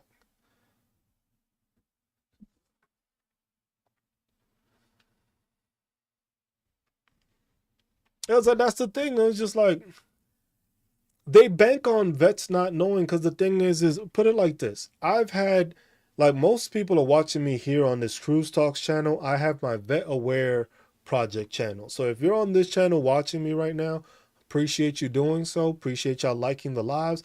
I have my Vet Aware Project, Veteran Awareness Project. That is my other channel on YouTube also. On that one, I have this information. I do the workshops. I have videos on videos on videos of just information there. I'm currently live on there also. It's like I'm live on both my channels. I'm live on my Cruise Talks channel, and I'm live on my Veteran Awareness Project channel. And I'm live on TikTok. And it was just like, those are the things. It's just like that information is there for people to obtain. Because the thing is not everybody gets excuse me. Not everybody obtains and gets this information when they're getting out of the military. Everybody doesn't obtain that information. Everybody doesn't receive that information. Some people get the advantage of doing it and getting out of the military, and they have the time to do so. If you're retiring or a senior, ain't nobody fucking with you. You get to do all the paperwork, all the classes and stuff like that. If you're a junior enlisted, sometimes they fuck with you and try to send you to the field before you're supposed to ETS. They try to do this. They don't let you get time. Those are causes for it. But then at the same time, this is my experience. I left the military from Germany. My VA counseling was like, hey, this is that. It was like, hey, here's the va.gov site. You know, you get your medical records and you file a disability and we'll help you submit it. And I was just like, oh, they'll help me like file it. Okay, cool. And then I went, and all they did was literally all they showed you was how to get to the fucking va.gov, file an intent to file, and then they just told you, yeah, that's what you do. That was my disability filing.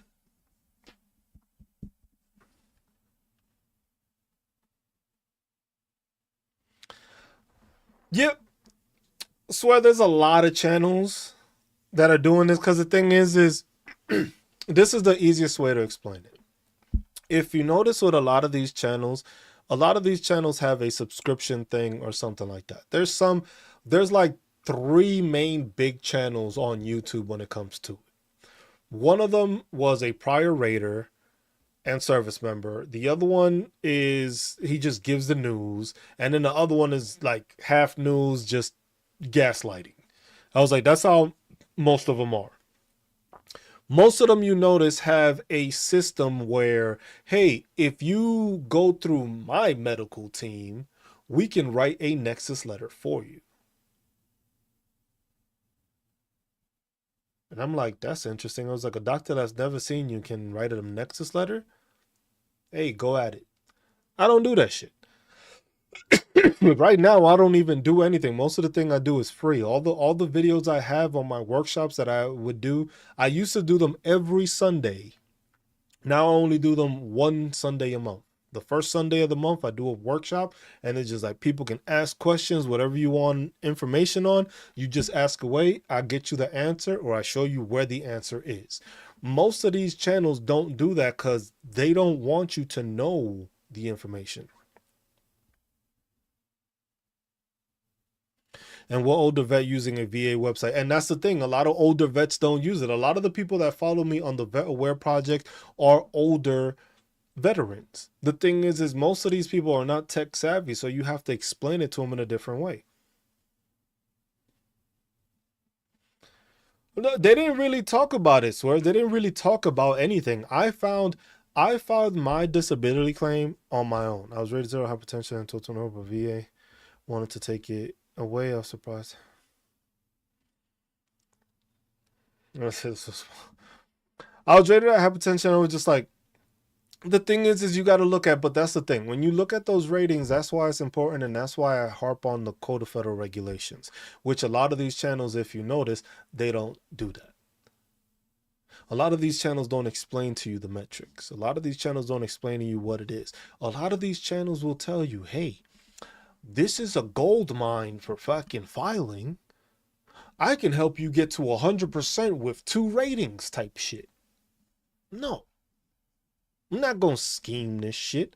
I'm going to educate you and mentor you how to do it. What you do with the information, that's on you. Ain't nobody ever come back, and I've held tons of people get to 100%. Ain't nobody ever come back and be like, yo, Cruz told me to do this or say this. I ain't telling you to say shit.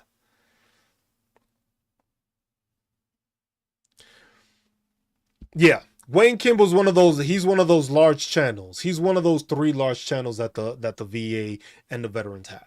Him, I like watching. The other ones, not so much. I was just like, the other ones like to gaslight you into getting, like, scaring you into something happening. And it was just like this is the main thing. This is how I tell people not to pay attention to certain channels. You don't have to watch me. I don't care. I'm gonna help people, whoever wants to listen, whoever wants to get helped, I'm gonna help them. I don't care. But if a person is gaslighting you into telling you that changes are imminent, changes are imminent, changes are imminent, changes are imminent, they're not trying to help you. If you run into any of these channels and they are the ones trying to gaslight you into saying, oh, the sleep apnea, the mental health thing, and the tinnitus, that is going to change any day. That shit has been going on for 4 fucking years. And they've been running that shit to scare people to come back to their channel because, oh, it's an update, and nothing has changed in 4 years. Give people the information. You can go to regulations.gov and you can go and it'll tell you the changes that have happened with that regulation. And go to the VA part and the VA would explain it. I give you the explanation and I give you the tools to be successful. How you are successful, that's on you. Same way it was in the military. I'm not going to do everything for you. You're an adult. You chose to join the military too, the same way I did. When you choosing to file a disability claim, you need to educate yourself on how to file your disability claim to file it properly. Anything that is service connected can have a secondary. As long as it's approved, as long as you have service connection, you can have a secondary to it. It has to be service connected because in most cases, sometimes it's medication. In those cases, like this whole change is all about medication, but medication can be a secondary effect. If you are taking medication for whatever the case may be, and it causes drowsiness, it causes you anxiety, it causes you ulcers, it causes you all that stuff, that is a secondary to what it is. You didn't have to get the rating. You didn't have to have a 50% or 100% on one thing to get the secondary. You can still file that secondary claim because it is being caused by that service connected issue. So it's not just increases. Increases are there, and you can file for increases. Yeah. And that happens a lot. The amount of times and the amount of veterans that I run into that is just like they didn't get help, and it's just like shit hasn't changed.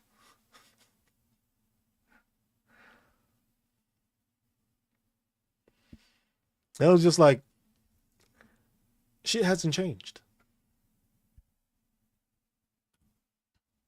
It's the same unavailability, the same unaware veterans getting out.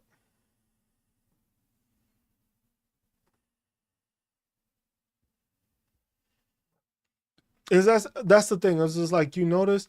The reason I say this, like, look, I made a company out of this. Basically, this is a company that I run. Basically, me streaming, but I'm also helping veterans. Because the thing is you have to do that.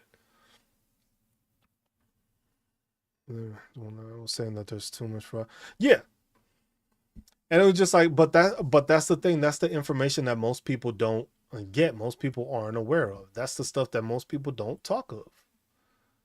That's the stuff people don't talk of. It was like people continue to be gaslit. People continue to be told these things, and that's something that continues to happen. Oh shit! I need to charge my phone. Fuck.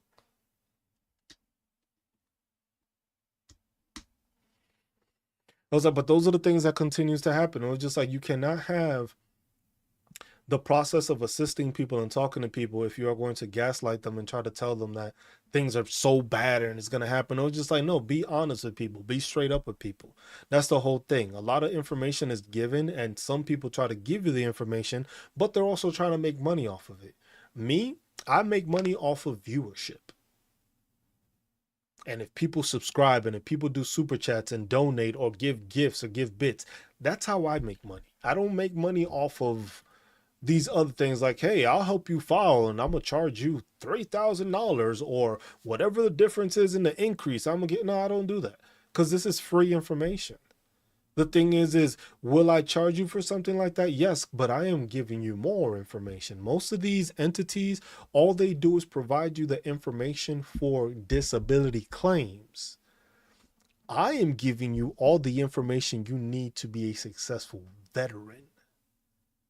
That's encompassing your GI Bill, the VRE, your DEA benefits, your state benefits, your state tax exemptions, all that stuff. That's what I'm providing with a consultation.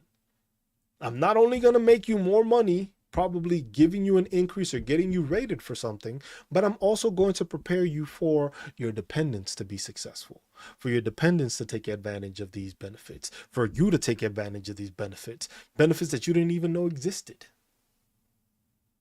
And that's a big difference when it comes to it. I was just like, imagine I could be charging thousands of dollars for that information. But my whole thing is going to be $300 flat, and I'm going to give you all the information you need. Everything you request will be there. And then if you need more assistance, you can come back. It's not about making sure, it's the whole fact that it's like making a community the same way we're supposed to be a community in the military. It's the same way. Appreciate you, Mike. Appreciate the super chat. I was just like, and that's the thing. It's just like that's how I make money. I don't make money off of these people. I was just like, yes, I'm gonna provide a service, but that's a service where I'm using my time, my resources, my education to help better you live a better life as a veteran as a whole. Most of these entities just care about getting you a disability rating to get you money, to get your money. Know how easy it is? It's like, hey, there's 19 million veterans. If I can get 100,000 of y'all to give me $1,000, Because I helped you file your disability claim. That's good money right there. You can't say that's bad money. That's great money. But then after that, these motherfuckers don't give a shit about you. They don't talk to you. They don't ask you shit. You don't hear nothing. They don't.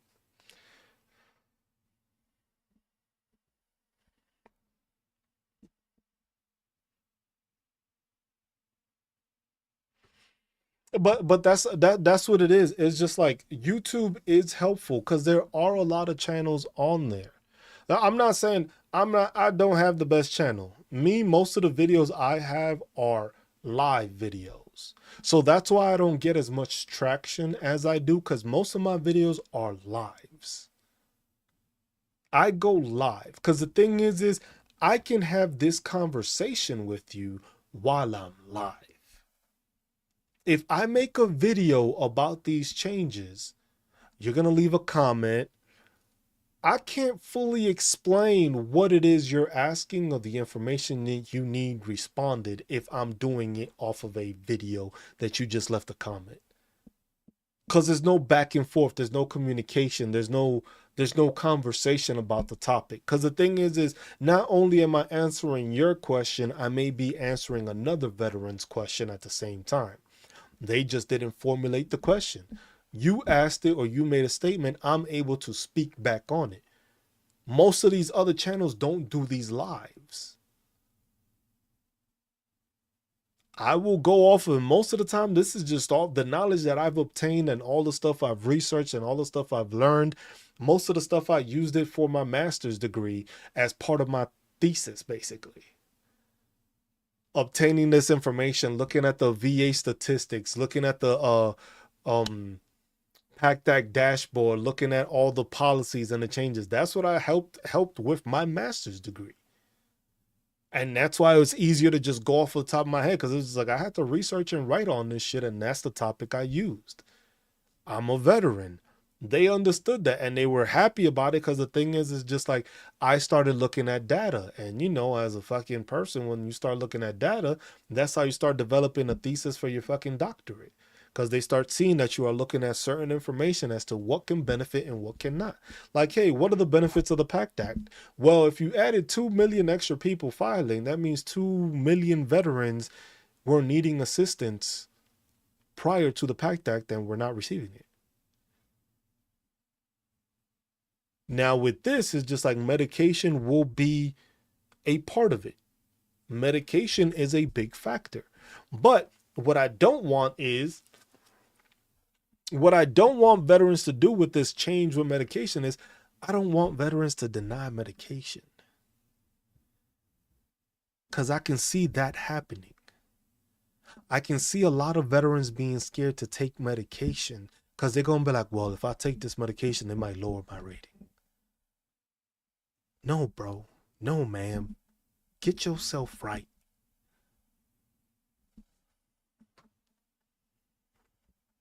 Get yourself right. You ain't have the ability to do so while you were serving. Get yourself right. Go to the doctor. Go get seen. Get your diagnosis. Get your documentation. Show what it is wrong with you. So that way when you file, you have the documentation to prove it.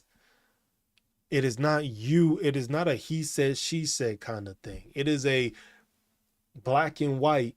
This is what happened. This is when it happened. This is how I got diagnosed. This is how I've been treated. This is the medication I've been given. Does the medication work? Does the medication not work? All that information is important to be put in place, because once you have that there, then from there, it's an easier process. I was like, some things is just like with time. It was just like people would be like, should I file now? Your best time to file is when you have your shit right. Your intent to file lasts a whole year. So if you know within this whole year that you will have all your shit right, you will have all your documentation right, you'll have a diagnosis, you'll go through all the appointments, you'll get all the imagery you need, you get all that stuff. If you know that, file today. Because your shit will be good for a whole year. But don't rush this process. This is not something to be rushed. This is not something that is just like, yeah, it takes time, but You got to make sure you are doing it right. You got to make sure that the process is going correctly.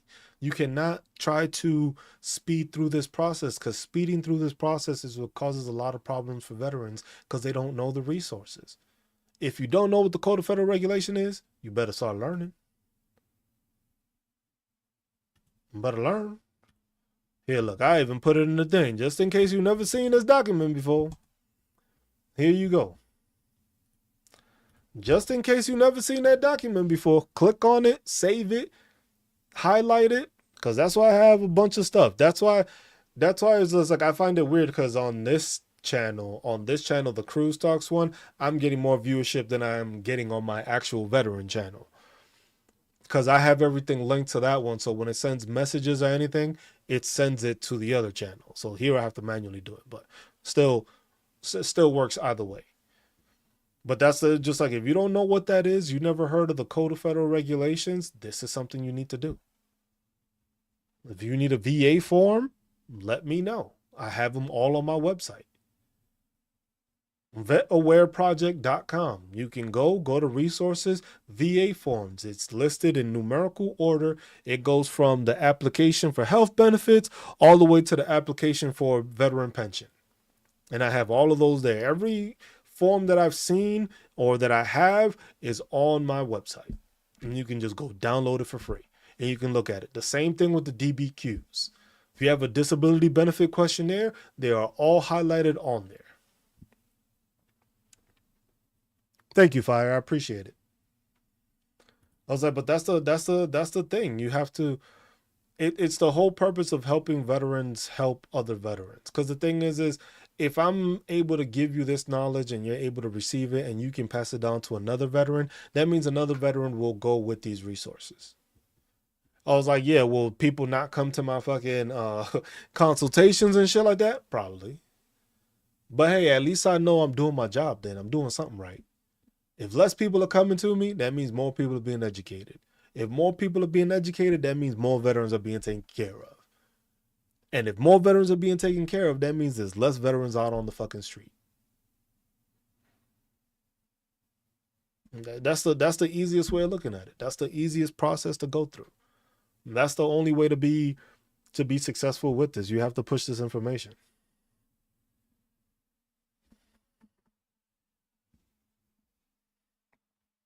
Yeah, with issues like that, that's the thing. The thing is that's what most people don't understand when it comes to the VA. The VA is a multitude of things. It is not only just disability compensation.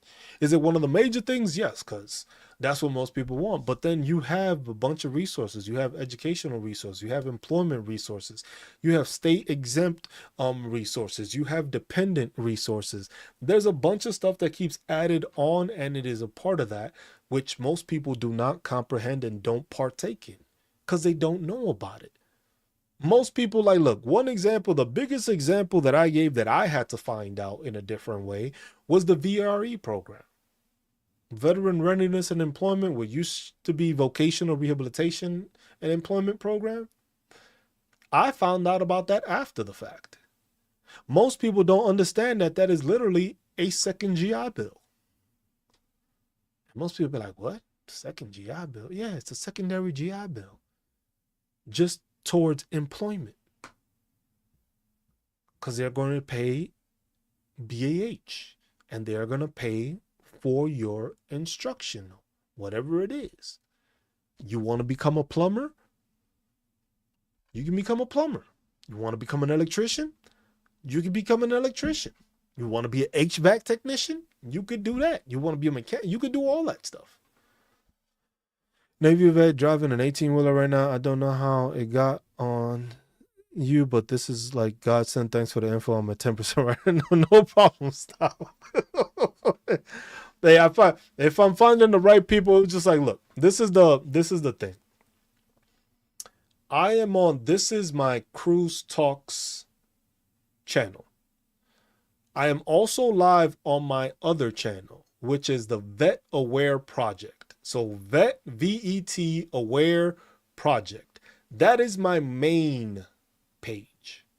If you are looking for info and you need I have videos, I have years of videos of lives that it's either on a specific topic or just me going over stuff. Veterans asking questions and me assisting. So I just find it weird that this channel is being pushed more than my actual veteran channel. That's what I find interesting about this live today. I was just like, I'm getting pushed more on my VetAwareProject on this Cruise Talks, which doesn't have much of a following. I only have what, 130 subscribers here. On my VetAwareProject, when I have closing in on 7,000. And that's where I have all the videos. Everything I post is on that one. I don't really post any veteran videos on this channel. I just chose that, hey, since this is a big topic to talk about with this medication change and all that, I need to be able to push to as much as possible and try to distribute the information as best I can. But yeah, that's the thing. It's all on what you do and how you do it. You have to prepare yourself. You have to get diagnosis. You have to get the medical documentation. You have to get imagery. You have to get buddy statements. You have to write your own personal statements. You have to do all these different things in order to be successful with this. That's the only way you're going to be successful when it comes to filing for disability claims. Especially with this change in medication, it was just like, hey, if you're on medication, that's fine. It doesn't matter. Because most of the time the medication does help. Does it stop it? No. Yeah, you can do, and that's a good thing to do. If you file an intent to file every year, you could do so. There's nothing wrong with that. Because you got to remember, if you say, let's say you file an intent to file today, 19 February 2026. If you were to do that, my cat decided to fucking jump up here. If you were to decide to do that, basically what happens is that you have this whole entire year going forward to file your disability claim. So it gives you a whole year. And what I mean by giving you a whole year is that you can submit your documentation and all that stuff after that. Your pay date will be 19 February of 2026. So whenever that gets completed, it gets done, you get your rating or whatever, you would get back paid from February 19th, 2026. So if you end up with 100%, that'd be back pay from February 19th, 2026. 10%, whatever the percentage is.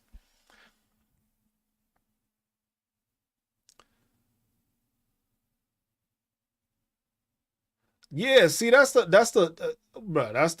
crazy thing about it. When people tell me, like, it's I got myself to 100% P&T on my own. I could have gotten more back pay, but I didn't know that I could have done a higher level review. So what I ended up doing, I refiled again for something I had.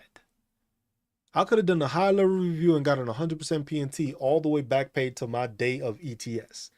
I didn't know any better. So I waited through that whole process, got denied, and then refiled again.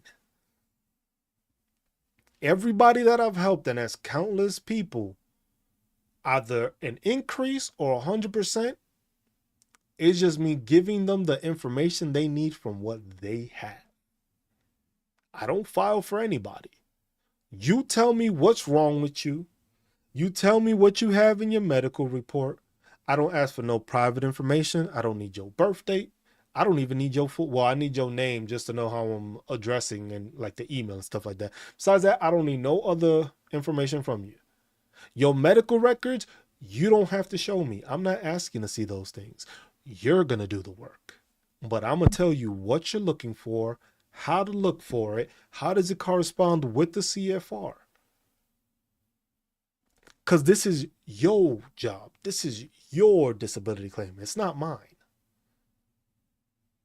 What you put into it is what you will get out. And a lot of people are just like, yeah, they want to charge you a ridiculous amount. I'm just like, mm-mm. You want how many thousand for me getting fucked up? What it sounds like when you think about it, it's like, hold on, you want me to pay you after me getting fucked up and me going through this process, nah, I'm good. Bro, I know you hungry, bro. I'm talking right now. This damn cat, man. That is the at for my veteran page. So at VetAwareProject, if you type that in, that'll take you on YouTube and it'll show you, and I'm live on that one also. And then from there, y'all can subscribe. Hopefully, I subscribe to both channels. I would appreciate it. But that one is the one where you can watch shit. Just put it on fast forward.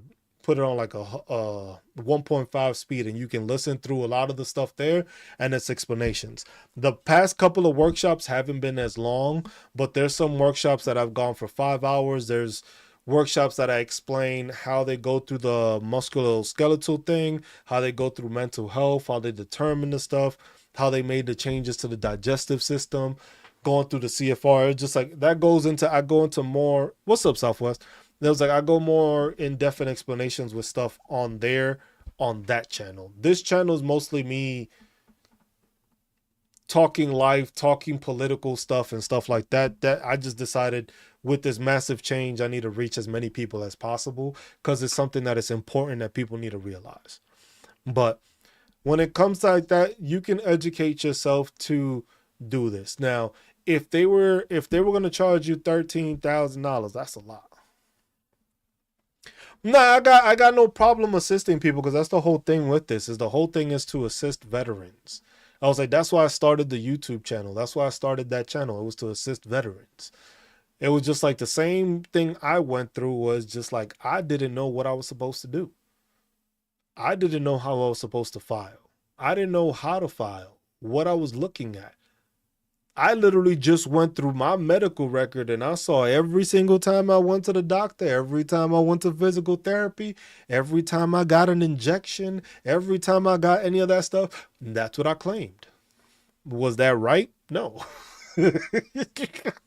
Unfortunately, it wasn't correct the whole way, but a lot of the information I got helped me. And then from there, I started watching different YouTube channels. And then it was just like certain ones, it was just like, okay, this person is explaining to me. I'm a person that likes to learn what I'm doing. And then there's other ones that just try to gaslight you so that you can use their service so that they can just make money off of you. But you don't actually know what the fuck is going on. I would rather you know what's going on so that way you have an understanding of the procedural stuff for you. Because the thing is not everybody makes it to 100%. It's a hard climb to make it to 100%. And then depending if you have the documentation and you have the stuff, it takes even more to get you higher. Because you have to have a diagnosis. You have to show that you've gone through therapy or physical therapy or surgery, whatever the case, you have to show that. That has to be shown. And then you have to show how it happened in the military. A lot of people don't have that continuation. A lot of people have that problem where they got out the military and it took a couple of years. They didn't file anything. And then they decided to file. You got to incorporate that gap. And that's what a lot of these channels won't try to explain to you. You got to incorporate that gap. You got to put that gap together. Because the thing is the military fucked you up, right? You went 20 years without fucking getting seen, without having any problems and stuff like that. And then all of a sudden, magically, you became hurt. You got to explain that. You have to have that time differential explained. You have to be able to say, oh, well, I got seen for this is my doctor. They've been seeing me for this whole time. I'm 100% PNT. Should I file intent to file because I now have sleep apnea with machine before it goes from 50 to 0? I also did all the claims myself with a learning curve. If you are 100% PNT, the only this is what I tell people.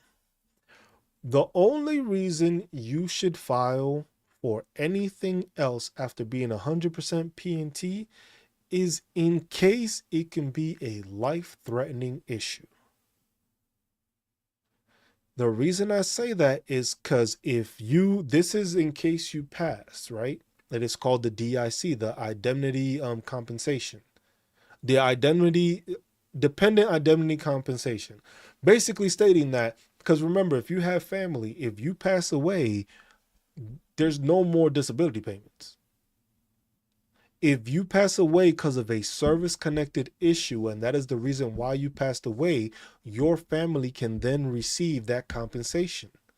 It is not the same amount you were receiving at 100%, but it still gives your family a paycheck the rest of their lives unless your wife remarries.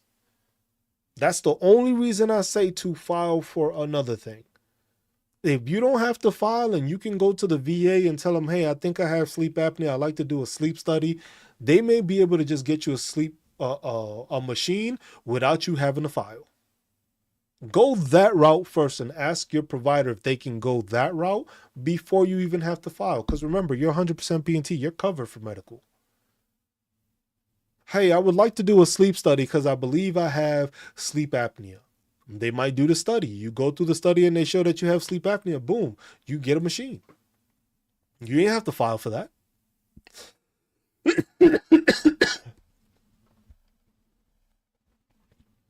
You have to have anything. Look, for anything, the important thing is understanding if you have something service connected, your secondary, you have to tie that together.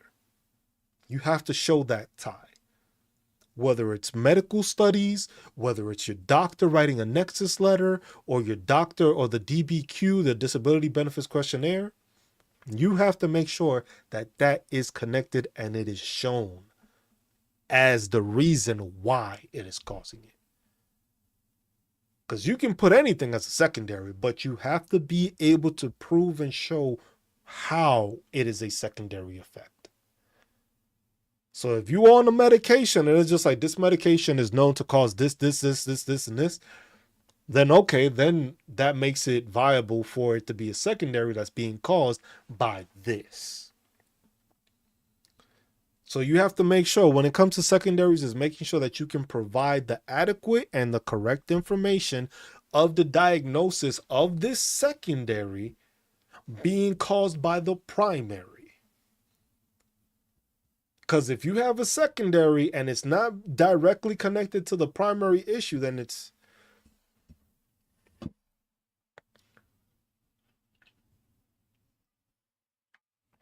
Oh no, there's no repercussion about it. That's Richard. That's what I say. That's what I always tell people. All right, Vegas, have a good one, my man. Appreciate you as always. I was just like, that's the thing I always tell veterans. The only reason you should be filing for anything once you're 100% P&T, if it is a life-threatening issue. That's the only reason I tell people, hey, yeah, I know you're 100% P&T, cool. The only reason you should continue to file after being 100% P&T if it is a life-threatening condition, if it is something that you can die from. Why? Because if you can die from it, your family can be taken care of afterwards. Because what people don't understand when it comes to the indemnity compensation is on your birth certificate, it basically has to state that the reason that you passed away was because of that issue. That's the way your family continues to get payments. And it's not the full 4,000. Like, so right now it's like about 4,000. They would get, I think it's like 1,600 or more, depending on how many kids and dependents. It's a different criteria thing for it also. But that information is there. Let me see, ID.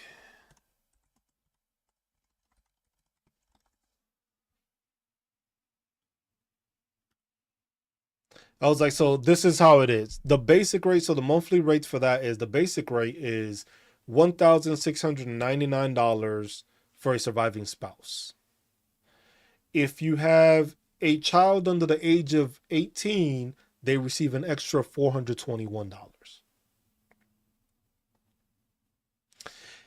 You get an additional $360 if the veteran was rated 100% for at least 8 years prior to them passing away. I was like, there's a couple of more things depending on like stuff like that. But that's what I tell people. The only reason you should be filing for anything extra is in case you know there's a chance you can die from that issue. Because then it's just to protect your family going forward. If it's not, that's something you should just be talking to your provider. Because if you're 100% P&T, you basically have free healthcare. You just have to go through your provider and be like, hey, I have this issue. I have this issue. I would like to get seen for this issue. I believe I have this issue. Like, hey, I believe I have rhinitis. I'm not filing for it, but what did I talk to? I talked to my provider and they prescribed like some Flonase or some shit. I don't got to go buy the shit. They prescribed it for me. So that's the thing. If you're 100% P&T, tell your provider that you are dealing with something or have an issue and have it. Then that's also documentation. Because if you do get that sleep study, it does show that you have sleep apnea. Now you have documentation showing that you have sleep apnea. And it was through the VA that you got diagnosed with sleep apnea. So in case anything happens and you have to file for it, you already got the paperwork in line. So it's like you can file an intent to file, but there's no intent to file dates. Once you're 100% P&T, you can't go any higher. The only way you can get higher is if you go into the special monthly compensation, and that's a different criteria because you have to fit certain things. So that's if you're like housebound or you need aid in attendance or you lost a limb or something like that. Those are different specifications for the special monthly compensation. That is a different entity. That is an entirely different thing. And it is not that you get paid both at the same time, which a lot of people think it is. Well, let me restart this real quick. That's one of the things that a lot of people fail to realize. It's not that you get paid both of these things. It was like it'll happen, but you're not going to get paid for both. You will get paid that special monthly compensation. It is not it is not both of them tied up together, which a lot of people think it is. It doesn't work that way. That is not how it works.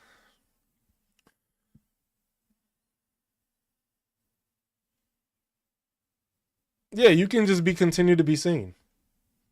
That's what it is. You're 100% P&T. Once you're 100% P&T, that's the thing. Most people need to realize when you are 100% P&T, because there's four different types of 100%. There's 100% P&T, which is permanent and total, which means basically the VA identifies that you most likely have static issues, meaning that they are not going to progress and will most likely get worse, and they won't try to reevaluate you. That is 100% P&T. You have 100% TDIU, which is basically the same thing as 100% P&T. The difference is that it doesn't you don't need to be 100% to get it. The thing is that you have certain disabling factors that cause you to be unable to be employed because of one specific issue that causes it, and that gets you 100%, gets you paid at 100%, but it's not the same thing because if it is TDIU, that means that you are not able to be employed, meaning that the only amount of money you can make per year is the poverty line. You cannot go past the poverty line if you are TDIU. When you are permanent and total, you can work as long as you want and make as much as you want. If you are TDIU, you have to stay under the poverty line. You cannot go past that. Then there's 100% scheduler. 100% scheduler is basically when you make it to 100%, but you are still going to be reevaluated. Meaning that your ailments and the stuff you have are at 100%, got you to 100%, but chances are that you will be reevaluated for some of those things, and it is not a permanent 100%. So maybe you have some ailment that is going to get better or is progressing better, so they don't give you the 100% P&T. Then you have temporary 100%. 100% temporary is basically, let's say you have a surgery. You will be at 100% P&T because of that surgery. So literally, let's say you have that shoulder surgery or whatever hip surgery, whatever surgery it is, you will temporarily be put at 100% disability rating till they deem that that is done. So let's say you are going to have surgery and they say in 8 months you should be good to go. That means that you will get paid at 100% for those 8 months, and then you will be reevaluated to see what your rating is and then get paid at that rating. So there's 4 different types of 100% P&T, but it's basically on what you want to do. If you have any issues, go to your provider and talk to them. Because if you don't have to file for it, you don't have to file for it. And it changing to Richard, there's nowhere that it says that it's gonna go to 0%. That's the other thing.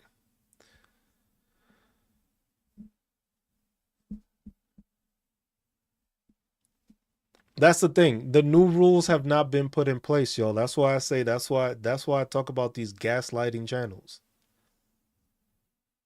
That's why I talk about these gaslighting channels. Those changes have not been implemented. They haven't. The mental health one, the sleep. Good morning, political. Those like they have not been implemented. The final action date has been moved for 4 years. This started on March 22nd of 2022. I think it was. So March 22nd, 2022. I think it was March 22nd, 2022 that they've been talking about this change, and the shit hasn't changed. Still hasn't changed. So when people keep saying that, it's just like the shit still hasn't changed since 2022, where people have been saying that, oh my God, it's going to change. Oh my God, it's going to change. Your thing is going to change. You're going to change. Since 2022, they have been stating that. There has to be an effective date. With that, they will probably give you an effective date as of it is changing this day. As of this day going forward, mental health and sleep apnea and all this will be rated in this manner. That hasn't changed.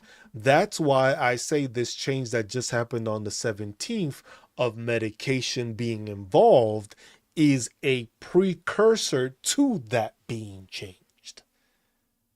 Because the thing is now they will be able to say, well, you have a CPAP machine. A CPAP machine helps you breathe, which doesn't cause you to have sleep apnea because you have medication that's helping you. So therefore, then they can change the criteria and the rating schedule because you have a procedural element that is helping you with the ailment. So you can't have severe sleep apnea if you're sleeping with a CPAP machine because the CPAP machine is curing that. See what I'm saying? That's why I say it's a process with this. It's policies. It's in black and white, but they have to change the black and white to do it. With them changing, hey, that you have medication and they change the mental health awareness changes, if they change that, basically saying, hey, well, in this, because this, I have a video on that on the other channel also, which explains the proposed changes to it being different domains that they are looking at when it comes to your mental health, and it being like a point system within the mental health. So it's like, I believe, I can't remember, I think it's 5 or 4 domains, like work, social, stuff like that, and it's 1 through 4. Depending on the severity of it, you will get numbered 1 through 4. If you have a 4 at anything, then you would be considered 100% through mental health. But it's not like how it is now, that is just like total occupation, social occupational impairment. They're changing it, or that's the proposed change. But then when you have these changes that come to medical and medication, it's different because of the fact that, hey, a lot of veterans with PTSD, anxiety, depression have medication. Now, you're not going to get rated as high if your medication is helping you with your symptoms. See what I'm saying? It's a process to it. It's not just, hey, we're just going to change this shit. They got to do this in sections. That's how the CFR gets changed. It's never like the whole thing just gets wiped out and cleaned. It is in sections, but it will tell you an effective date. The effective date of this. The effective date of that. The effective date of this. That's why with this change, it was like the effective date was 17 thing. I was just like, oh shit, I didn't know it was. Like, when the hell did this happen? Oh, effective 17 February. Hold on.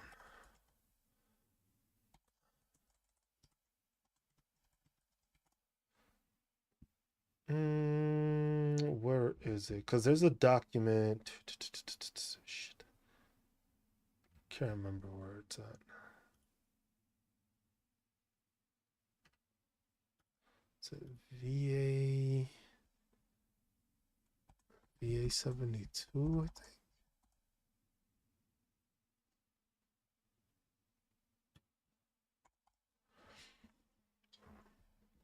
So you filing for it now, that may come into effect, but you got to remember, as of right now, you have, if you already have your intent to file date, swears, you already have your intent to file date. You will fall under the criteria for when your intent to file date happens. Any changes going forward, anybody that files going forward deals with this effective change with the medication. That's what people need to understand also. Since if your intent to file date is before 17 February, that won't be counted that way. The same way until the changes don't happen with the sleep apnea and the mental health thing, you are going to be rated at the way it is currently. Once an effective date is placed, after that effective date, from then going forward is when the new CFR takes into place.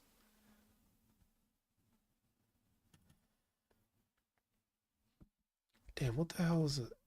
Shit, I haven't looked on this thing. QR82.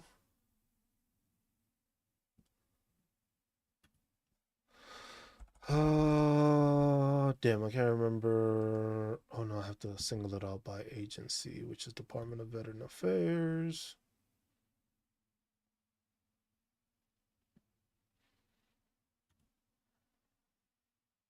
And that's how it goes off of. So that's one of the important things that people need to realize when it comes to that. What happened to my chat? Where'd my chat go? I had no idea that the intent to file would be so crucial. This is going to help me when I file in the next few weeks. Yeah, that's the thing that most people don't see. I'm glad I'm able to help. That's the whole purpose of this. I'm glad I'm able to help. And the way y'all can help me is make sure y'all subscribe to the channel. Make sure y'all like the channel. That's how y'all can help me back. That's all I ask for. Donations are never needed here. If you want to donate, that's because you choose to. Donations are never needed here. Here, if you give me your viewership, that at least gets me some ad revenue. That's it. That makes me something. And that's how y'all can give back to me, by supporting the channel, by watching the videos, liking the videos, and stuff like that. Them donations are never necessary on any of these. Do I appreciate them? Yes. I'm not gonna say no to that. I do appreciate them because it helps me with the website and stuff like that. But that is not something that is necessary at this channel. I'm not gonna try to sell you a gimmick or some shit like that. It's like, no. If I'm doing this, is because I want to assist people, and that's the best way of going about it. I was like, if you want to assist me back, it's just, hey, liking the live, sharing the information to different people so other people can view it. That helps me continue to build off of this and continue to be able to spread this to more people. And that's it. But that's the thing. It's like you get sleep apnea, you have it, you file, the changes haven't the changes have not been made.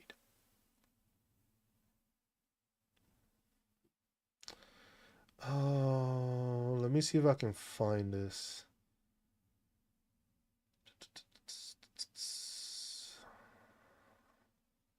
It's been a while since I looked into this.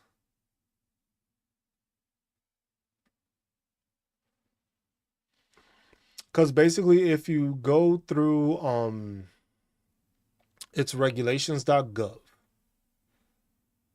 If you go through regulations.gov and you go through the veterans thing, there's a whole listing of basically the regulations and the rules that they change. in there, that's where I produced the video showing that, showing how the change. Hold on, I'll just do it this way. Give me 1 second. For all that are 100% busy just came from dental appointments assigned with community care from VA, service are 100% free. Yeah. 100. If you are a 100% PNT veteran, you are 100% at dental. 100% dental. All you got to do is go. You do it. If you have any issues, you go through them. 100% dental.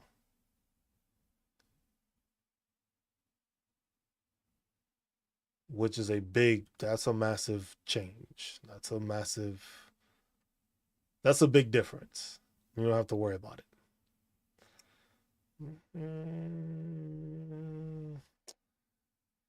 Hold on, let me see. I'm gonna get the video to show you.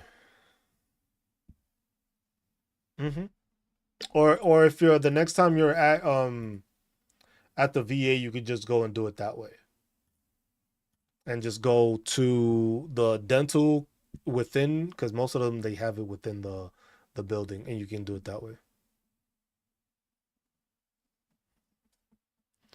You get free dental care, you get the DEA benefits, you get the Chapter 35 benefits. So if you have dependents, they will be able to go to an accredited school and they will receive a monthly stipend while they are at school. That is the DEA veteran benefits. I'm trying to find this video real quick. Was it a live? No, it was a live.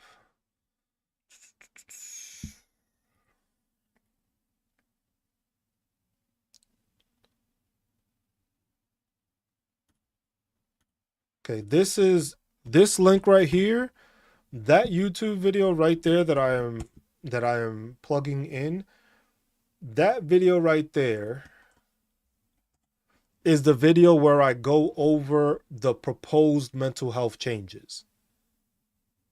That video will go and show you every single thing, basically, that is what they are proposing to do for the mental health changes. Now, that isn't set in stone because some of those things can change and they may change them, but that is what they were proposing. So if you watch that video explains that. And those are the mental health proposed changes. I have it in that version. There's that one, and then there's the because one of them is like a phone version, and then the other one is a regular version, like a widescreen version, and then I have a phone version. So I do it on both.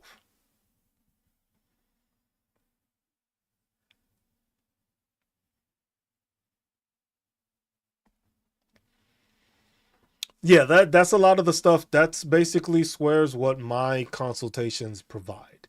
Basically, you're giving me where you're at so that way I can give you the information as to schooling, stuff like that, stuff for your dependents, stuff like that. Because there's a lot of information that most vets don't know, whether it's, hey, you get a free license plate, or for some places, depending on what state you reside in, you may be able to go to school for free because you are 100% PNT. For some, it's dependent on, or one of your dependents could do it. Like for me in the state of Kansas, since I am 100% PNT, my kid can go to any of the accredited universities here for free. But it depends on your state. Each state is different. Each state has its own benefits and stuff like that. I appreciate that, Richard. Thank you. That's all I can ask for, basically. It was like I said, this is my channel here, but then the other channel is the VetAwareProject. Like I said, I'll plug that back in here. So that video, basically, if you click on that link to that video, it will take you to my main page, and that's where I have all those videos. Most of my videos, like I said, you would have to go through to the live videos because that's where I do most of my stuff. The workshops and the videos I like doing my live. I'm not big. I haven't recorded much. I need to start doing that. I have a bunch of stuff to record, but that's the best way I like interacting with people, is actually being able to have that conversation. So, and just doing it that way. Okay, have that.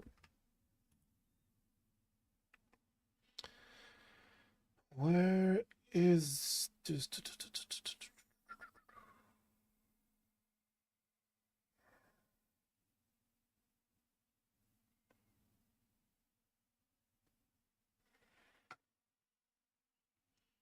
But yeah, regulations.gov shows that, and that video shows that, and all that information there. Basically so that you can have that information and go about it that way. Um, but yeah, that's about it for today. I just wanted to make sure to touch on those things and talk on it. Um, we'll probably keep doing this. I think talking more about veteran stuff is more important. I still have, like I said, when I do these, if I'm gonna be talking about veteran stuff, most likely I will be live on this channel and on my VetAware project channel. Same thing goes for TikTok, is the same for both. This is just basically a secondary for it. But we will be talking on both. If it is just a political talk stuff, it'll just be on the Just Cruise one. If it is for veteran stuff, it'll be on both. Or maybe I'll just start doing all of them at the same time anyway. Either way it is. But yeah, that's what they're proposing. So that's, like I said, those are the proposed things. The same way there's proposed things coming for a bunch of stuff. But the thing is it hasn't been put out yet, and they will put an effective date, which is the most important thing. You have to know when the effective date is. Because after that effective date, anything that's getting filed after that date goes under that change. Anything prior gets taken care of with the prior change. But that also means, like, let's say the one thing I still don't know and I'm not entirely sure is let's say you get denied and then you appeal it. That part I am not sure if then it falls under the new criteria or the old. That's one question I'm still trying to figure out. But if you file an intent to file date and you file prior to the change, you are being evaluated prior to the change. If you file after the change, you are being evaluated after the change. And that's how it is. The intent to file date won't change, but the criteria that you're rated on for, let's say, mental health, if it changes tomorrow, then tomorrow you'll still get the effective date, your file date, as yesterday, but you will be rated as the new mental health thing because it just became in effect yesterday. So that's the thing. But always make sure to check those changes out, check that information. The information changes. Just keep that in mind. Information does change, but you have to keep aware of it and you have to view it, because that's the biggest issue when it comes to it. The changes that happen are, like I said, it's gonna be in black and white. It's gonna be in black and white. No matter how, no matter when, it will be in black and white.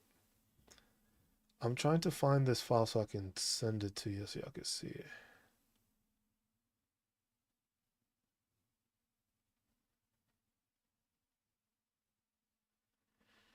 Yeah, the as long as you are filing your intent to file by that date, you don't have any problem. The problem is when you do it after the fact, that's when it changes it. Because the thing is they are going off of the regulation is still the regulation. They're not going to create a new regulation off of that and then backtrack everybody. That's not what they're going to do. They're not going to go back and be like, oh well, we did this for this person, we got to do this. No, that's not gonna happen. That would throw everything. Shit. Everything would be thrown backwards in that case. So that is not what they are trying to do. They are basically, you have the information, we're going to go from there. Whatever goes after this is what we're going to look at. This is how we're going to propose the rules. This is how we're going to go about the ruling. Anything prior, we don't need to worry about because it was already done with this prior thing. So, still can't find this damn presumptions. It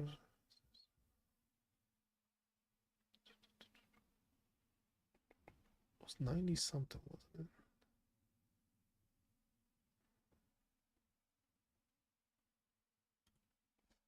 But yeah, that's the thing. There's different rule changes and stuff like that. Like I said, you can go to um You can go to regulations.gov and you go to documents and you can click on proposed. I can actually show you that. Hold on 1 second. Which file is it? Never mind. Hold on. Give me 1 second so I can just show y'all that before I go. Oh.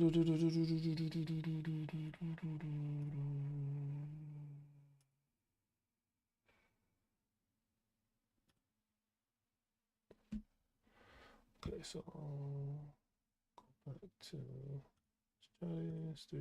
okay.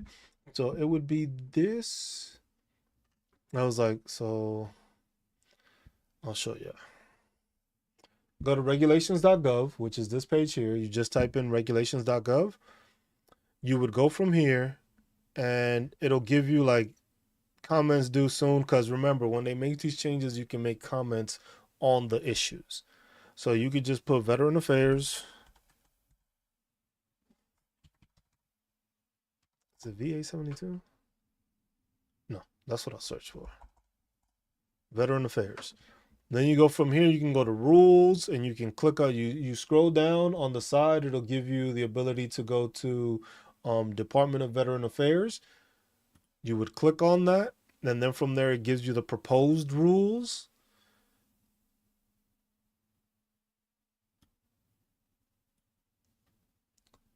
Let's see, is that better or is it?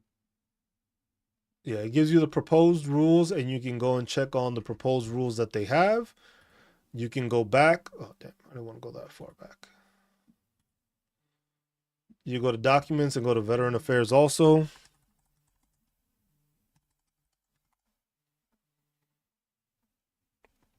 And then you can go through and they have dockets.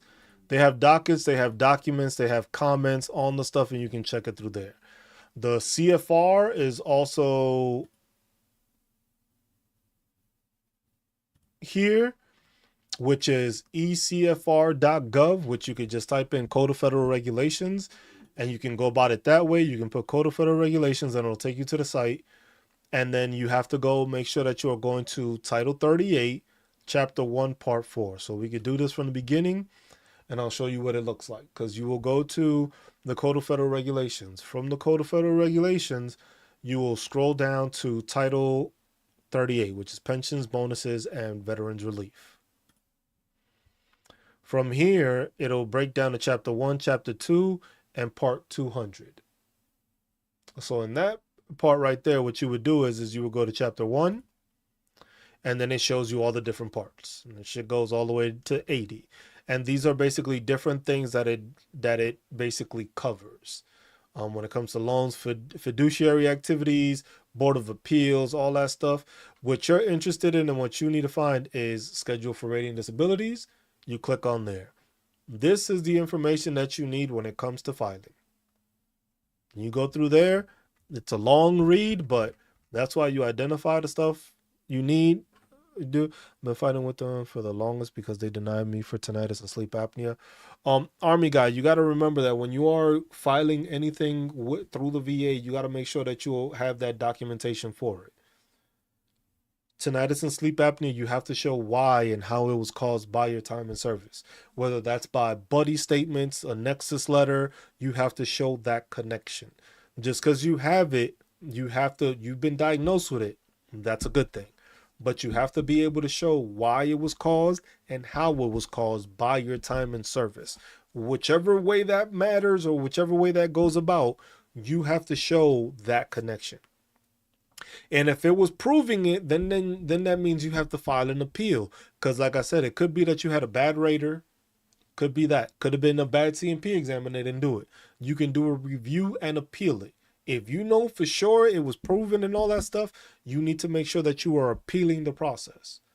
Just not taking it. You get a year after an appeal, after denial, and then once you get that, you have to approve it.